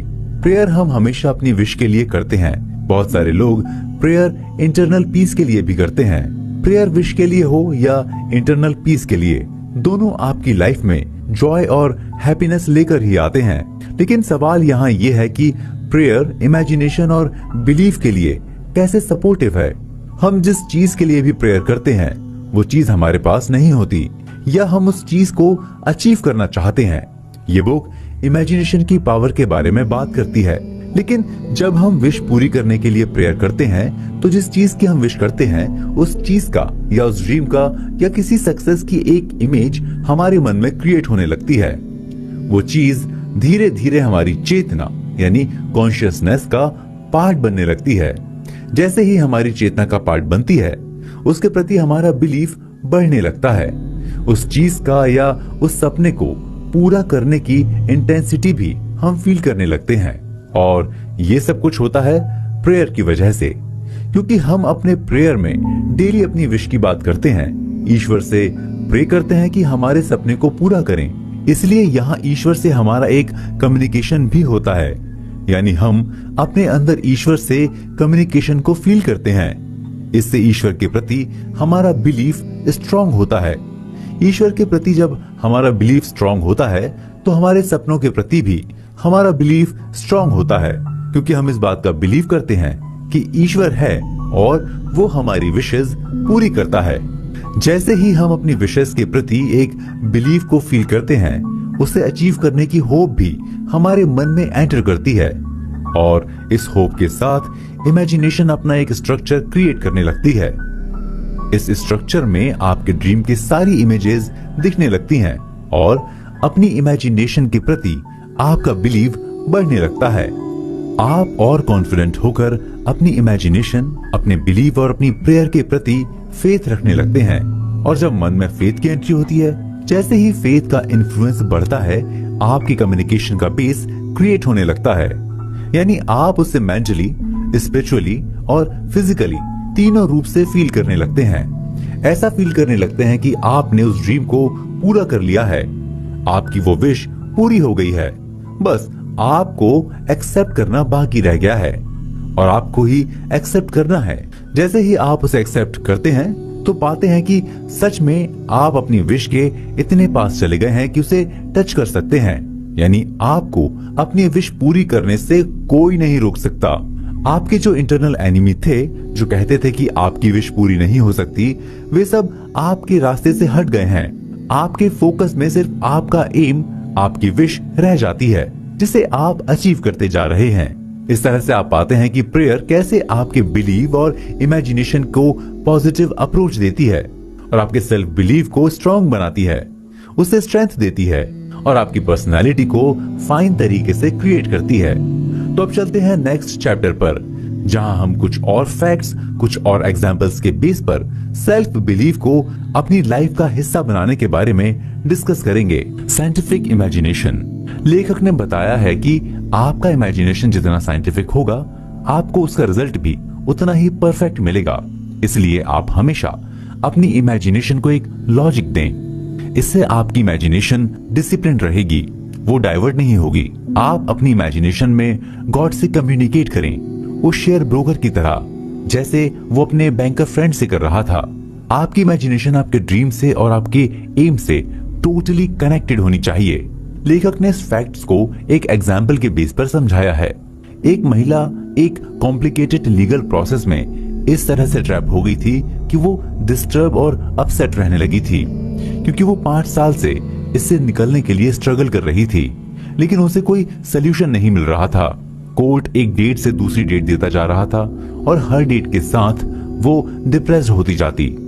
तब वो इस बुक के लेखक के पास आई। इसके बाद लेखक ने उसे इमेजिनेशन के बेस पर कम्युनिकेट करने के लिए एडवाइस किया और बताया कि उस लीगल प्रोसेस को साइंटिफिकली तरीके से इमेजिन करो। पूरी डिबेट को ऐसे क्रिएट करो जैसे कि कोर्ट में तुम डिबेट कर रही हो। इसके बाद महिला ने अब तक के सारे डिबेट का एक स्ट्रक्चर क्रिएट किया और इमेजिनेशन का ड्रामा स्टार्ट किया। वो वकील से एक एक बात पूछती और वकील एक्साइटेड होकर हर एक सवाल का जवाब देता और फिर उस महिला ने पूरी डिबेट के बाद एक डिसीजन प्रिपेयर किया जो एक सेंटेंस में था। वो सेंटेंस था, इस केस का होल मैटर कोर्ट के बाहर सेटल हो गया है और इस केस का फुल ऑफ गुडविल के साथ आइडियल सोल्यूशन हो गया है। जब भी उस महिला के पास फ्री टाइम होता, वो अपनी इमेजिनेशन के ड्रामे को प्ले कर देती, जैसे उसके सामने कोर्ट रूम का ड्रामा चल रहा हो। वो इस ड्रामे में वकील के जेस्चर को देखती, उस वकील को स्माइल के साथ उसके सवालों का जवाब देती, उसका वकील स्माइल के साथ उसके सवालों का जवाब देता। वो इस ड्रामे को बार बार रीप्ले करती। इस रीजन से पहले तो उसका स्ट्रेस खत्म हुआ, अब वो अपसेट रहने के बजाय अपने केस को लेकर एक्साइटेड रहने लगी। इसके साथ ही उसका सेल्फ बिलीव स्ट्रांग होने लगा। वो इमेजिनेशन को रियलिटी में फील करने लगी। अब वो वकील को और बेटर तरीके से अपनी बात को एक्सप्लेन करने लगी। वो ऐसा फील करने लगी जैसे वो खुद ही वकील हो। उसे इस बात का भी बिलीव होने लगा कि गॉड उसके साथ है, वही उसकी इमेजिनेशन को बेच दे रहा था। वो जैसा चाह रहा था वैसा ही मैं कर रही हूँ, यानी मैं जो कर रही हूँ वो गॉड का काम है। इस बिलीव के साथ वो लीगल प्रोसेस को सॉल्व करने लगी। इसके बाद उसने अपने मन ही मन में इस केस का सोल्यूशन निकाल लिया था। इसके बाद जब भी वो वकील से मिलती तो वो भी इम्प्रेस होता। एक तरह से इस महिला ने उस वकील को गाइड किया और वो अपने कॉम्प्लिकेटेड लीगल प्रोसेस से फ्री हो गई, जिसको लेकर वो 5 साल से ट्रैप में थी। इस महिला के एग्जाम्पल से ये नोटिस कर सकते हैं कि कैसे उसने अपनी इमेजिनेशन को लेकर प्रैक्टिस की, केस से रिलेटेड एक एक फैक्ट को पॉइंट आउट किया। अपनी इमेजिनेशन में वकील से जब भी डिबेट करती तो अपने सवाल और जवाब को उसी सीरियसनेस के साथ उसके सामने रखती जैसे कोर्ट में वकील रखता था। वकील के जवाब का काउंटर भी सोच कर रखती और उसका जवाब देती, यानी अपनी इमेजिनेशन में वो लॉजिक से कभी बाहर नहीं गई। इससे क्लियर होता है कि जब आप किसी भी एम को अचीव करने के लिए इमेजिनेशन की प्रोसेस को अपनाएं, अपने एम, अपनी विश और अपने ड्रीम की सीरियसनेस को इम्पोर्टेंस दें। तो चलते हैं हम अपने नेक्स्ट चैप्टर पर, जहां हम अपनी इमेजिनेशन को साइंटिफिकली बनाने के प्रोसेस को और बेटर तरीके से समझेंगे। Pure imagination. अगर आप इमेजिनेशन के बेस पर अपने ड्रीम को अचीव करना चाहते हैं तो आपको अपनी इमेजिनेशन में से उन सभी चीजों को आउट कर देना चाहिए जो आपके ड्रीम को सपोर्ट नहीं कर रही हैं।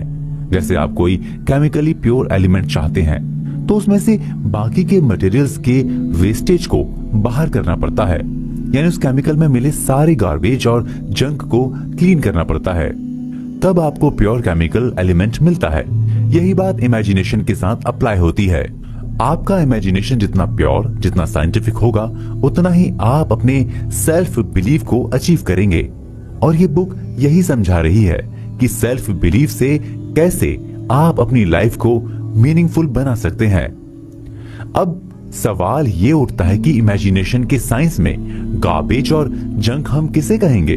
Fear, doubt, negative internal discussion, self complain, negativity, चिंता यानी एंजाइटी, ये सब इमेजिनेशन को अशुद्ध करते हैं। ये सारे एलिमेंट्स के बेस पर ना तो आप अपनी इमेजिनेशन को साइंटिफिक बना सकते हैं और ना ही उसे प्योर कर सकते हैं।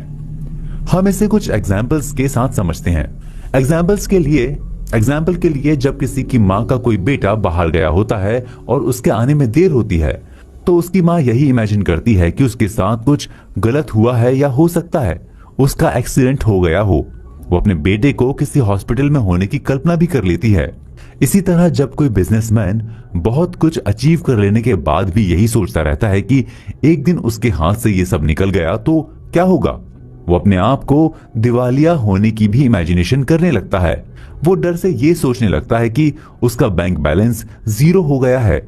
यानी उसके अंदर एक नेगेटिविटी के साथ पूरी फिल्म चलने लगती है, जबकि वो डेली रिच हो रहा है, उसका बिजनेस ग्रो कर रहा है। जो वो नेगेटिव इमेजिनेशन कर रहा है उसका कोई बेस नहीं है, ये तो उसके बीमार कल्पना का रिजल्ट है। लेकिन जब उसकी नेगेटिविटी बढ़ने लगेगी, उसका डर भी बढ़ने लगेगा, डर के साथ उसकी चिंता भी बढ़ने लगेगी। वो खुद से कंप्लेन करने लगेगा कि उसने ऐसा क्यों किया, तो वैसा क्यों किया। तब वो क्या करेगा? अपने बिजनेस को ग्रो करने के लिए उसने जो इन्वेस्टमेंट किया था उसको भी लेकर डाउट में रहने लगेगा और अपने इन्वेस्टमेंट में कट करना स्टार्ट कर देगा। जबकि किसी भी बिजनेस को ग्रो करने के लिए इन्वेस्टमेंट सबसे इंपॉर्टेंट होता है, क्योंकि जब वो इन्वेस्टमेंट नहीं करेगा तो ना तो उसे स्किल्ड वर्कर मिलेंगे, ना ही एलिजिबल एम्प्लॉय। इससे उसके बिजनेस पर नेगेटिव इफेक्ट पड़ना स्टार्ट हो जाएगा। इससे वो गलत डिसीजन लेने लगेगा और यहां से उसके बिजनेस में लॉस होना स्टार्ट हो जाएगा। अगर वो इसी तरह के डर और डाउट के ट्रैप में रहेगा तो ये लॉस बढ़ता ही जाएगा और एक दिन सच में वो दिवालिया हो जाएगा और उसके बैंक बैलेंस 0 हो जाएंगे। यानी साइंटिफिक इमेजिनेशन जहां आपको शून्य से शिखर तक पहुंचा सकती है, वहीं इम्प्योर इमेजिनेशन शिखर से आपको शून्य पर भी ला सकती है। इसलिए लेखक ने नेगेटिव और इम्प्योर इमेजिनेशन से बचने के लिए कहा है, क्योंकि ये ईश्वर के द्वारा दिए गए पावर के ऑपोजिट होता है। इसी के साथ इमेजिनेशन एक हैबिट की तरह भी काम करता है। अगर हम इस टाइप्स की इमेजिनेशन करने लगेंगे तो इसकी हैबिट हो जाएगी। जब हम किसी सोल्यूशन के लिए इमेजिनेट करेंगे तो भी हमारा मन नेगेटिव इमेजिनेशन से फ्री नहीं हो पाएगा, क्योंकि हमने नेगेटिव इमेजिनेशन देखने की हैबिट बना ली है। कुछ लोग हमेशा किसी न किसी चिंता में डूबे रहते हैं। वे कभी किसी बेटर और ब्यूटीफुल चीज को लेकर इमेजिन नहीं कर सकते। उन्हें हमेशा ये फील होता है कि उनके साथ कुछ डिस्ट्रक्टिव होने वाला है, उनका एक्सीडेंट हो सकता है, वे सक्सेस कैसे हो सकते हैं, उनके साथ तो कभी अच्छा हुआ ही नहीं, ये काम कैसे अच्छा हो सकता है। यानी उनसे जब आप बात करो तो वे कोई ना कोई रीजन बता देंगे कि उनके साथ क्यों बुरा होने वाला है, लेकिन एक भी रीजन नहीं बता पाएंगे कि उनके साथ कुछ अच्छा क्यों नहीं होने वाला है। अगर किसी के साथ पहले बुरा हुआ है तो इसका मतलब ये नहीं कि हमेशा उसके साथ बुरा ही होगा, जबकि इस वर्ल्ड की रियलिटी ये है कि सभी के साथ अच्छा बुरा होता रहता है। दुख सुख तो लाइफ का पार्ट ही है। कौन है जिसे दुख ना मिला हो, कौन है जो कभी फेल ना हुआ हो, और कौन है जो सक्सेसफुल ना हुआ हो। वही सक्सेसफुल नहीं हो सकता जिसने ये मान लिया है कि उसका कुछ नहीं हो सकता, या जिसने सक्सेस को कभी चाहा ही नहीं, कभी अपने ड्रीम को लेकर बिलीव ही नहीं किया, कभी आपने हैप्पीनेस तलाशने की कोशिश नहीं की। ऐसे ही लोग फेलियर होते हैं। लेकिन ऐसा क्यों है? क्यों लोग नेगेटिव अप्रोच के साथ अपनी लाइफ जीते हैं? इसका बहुत ही सिंपल रीजन है। ऐसे लोग हैबिचुअली नेगेटिव हैं, यानी नेगेटिविटी में रहने की उनकी हैबिट हो गई है। यानी उनकी थिंकिंग मोस्टली नेगेटिव और डिस्ट्रक्टिव होती है। ऐसे लोग सिक नेचर के होते हैं। इस टाइप के लोग अपनी नेगेटिव हैबिट को कंटिन्यू रखते हैं तो वे अपने अवचेतन मन को नेगेटिविटी के स्ट्रक्चर में शेप देने लगते हैं और एक दिन वो अपना सब कुछ खो देते हैं। इस नेगेटिव अप्रोच से बचने के लिए क्या करना चाहिए? ये जानने के लिए हम चलते हैं अपने नेक्स्ट चैप्टर पर, कंक्लूजन। प्योर इमेजिनेशन को अपना बेस बनाने के लिए ये जरूरी है कि आप अपनी इमेजिनेशन को सिर्फ अपना न माने। इसका सेंस ये नहीं है कि आप जो इमेजिनेशन कर रहे हैं वो किसी और की है, यानी आपकी जो इमेजिनेशन है वो आपके साथ आपके डीप माइंड और सोल में बसे उस ईश्वर की है, यानी जिस डिवाइन कनेक्शन से आप कनेक्ट हैं। आपकी इमेजिनेशन का बेस तो वही है, आप तो उस इमेजिनेशन के फॉलोअर हैं। लेकिन यह भी उतना ही ट्रूथ है कि जब आप अपनी फीलिंग से, अपने नॉलेज से और अपने बिलीफ से अपने अंदर क्रिएट हो रहे इमेजिनेशन को पहचान लिया है, ईश्वर ही आपकी लाइफ को कलर करता है, ईश्वर ही आपको इमेजिनेशन के लिए गाइड करता है। इसलिए आपको इस बिलीफ को एक्सेप्ट करना होगा कि आप जो भी इमेजिन कर रहे हैं उसका डायरेक्टर ईश्वर है। तब आप अपने अंदर एक डिवाइन पावर को फील करेंगे। इससे आप अवेयर रहेंगे कि आप जो कर रहे हैं, यानी आपका जो वर्क है वो ईश्वर का भी वर्क है। जब किसी को इस बात की फीलिंग होने लगे कि वो ईश्वर के काम को पूरा कर रहा है, तब उसकी इमेजिनेशन को प्योर होना ही है। जैसे ही आप डर, चिंता और किसी तरह की नेगेटिविटी को फील करें, आपके मन में किसी तरह के डाउट्स आने लगें, तब आप अपने आप को ऑर्डर दें कि इस मोमेंट के बाद मैं अपने दिल और दिमाग में वही आइडिया, उन्हीं थॉट्स को एक्सेप्ट करूंगा जिसमें मैं मेंटली पीस को फील करता हूं, जिससे मेरी हीलिंग होती है। जो थॉट्स मुझे इंस्पायर करते हैं वही मेरे बिलीव और इमेजिनेशन का बेस बनेंगे। आपके मन में इमेज वो होती है जो आप चाहते हैं, यानी आपकी इमेजिनेशन में आपके पूरी विशेष की एक इमेज होती है। इसलिए आप अपने विशेष को अपनी इमोशन के साथ कनेक्ट करें और फिर उसके अकॉर्डिंग इमेजिनेशन करें। यानी जिस विश को अचीव करने के लिए आप इमोशनली हर्ट हो रहे हैं, उस विश को एनालिसिस करें कि क्या ये विश आपके लिए सही है। क्या आप जिस विश को अचीव करना चाह रहे हैं, क्या उससे आप एक मेंटल पीस पा पाएंगे? अगर इसका जवाब नो में है तो आप ऐसी विशेष से दूर ही रहें, क्योंकि जब विशेष और इमोशन एक साथ स्मूथली कनेक्ट हो जाते हैं तब आपकी प्रेयर यानी प्रार्थना सफल होती है। लेखक ने बताया है कि इंसान को ईश्वर की इमेज और उसके समान बनाया गया है, यानी आपका मन ईश्वर का मन है, आपकी आत्मा ईश्वर की आत्मा है और आप भी एग्जैक्ट उसी की तरह, उसी लॉ से अपनी चीजों को क्रिएट करते हैं जिस तरह से ईश्वर क्रिएट करता है। आपका अपना संसार, आपकी सोशल लाइफ, आपका फ्रेंड सर्कल, आपकी सिचुएशन, आपकी फाइनेंशियल कंडीशन आपके ही मन की इमेजिनेशन से क्रिएट हुए हैं। कंसंट्रेशन, प्रेयर और नॉलेज के बेस पर आप अपनी इमेजिनेशन को नए तरीके से क्रिएट कर सकते हैं। लेखक ने इग्नोरेंस यानी अज्ञानता को पाप कहा है, इसलिए आप अपने नॉलेज को जितना बढ़ा सकते हैं उसे बढ़ाने की कोशिश करें। यहाँ नॉलेज का सेंस सिर्फ किताब की नॉलेज से नहीं है। किताब के साथ नॉलेज का सेंस ये भी होता है कि जो आप अपनी लाइफ से, दूसरों की लाइफ से और इस यूनिवर्स से और अपने एक्सपीरियंसेस से सीखते हैं। आप इस बात का बिलीव करें कि आप जो इमेजिनेशन करते हैं, आप जिसे सच मानते हैं, उसे एक्सप्रेस करने के लिए या उसे पूरा करने के लिए आपके भीतर एक पावर है।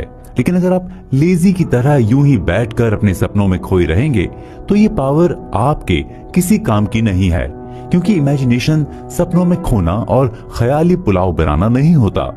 इमेजिनेशन तो वो होती है जिससे आप अपने भीतर के डिवाइन लॉ को फील करते हैं और उस लॉ को फॉलो करने के लिए अपने आप को एक्टिव करते हैं। लेखक के अकॉर्डिंग इंसान के पास सक्सेस पाने के लिए सारे रिसोर्सेज हैं, क्योंकि ईश्वर इंसान के भीतर है। ईश्वर की सारी क्वालिटीज, ईश्वर के सारे पावर इंसान के भीतर ही हैं। इसलिए रिसोर्सेज की कमी को लेकर अपने ड्रीम से दूर जाने की कोशिश ना करें। इस बात को याद रखें कि आप अपने ड्रीम्स को पूरा करने के लिए, अपने स्ट्रगल को जीतने के लिए और ईश्वर के कंट्रोल में रहने के लिए पैदा हुए थे।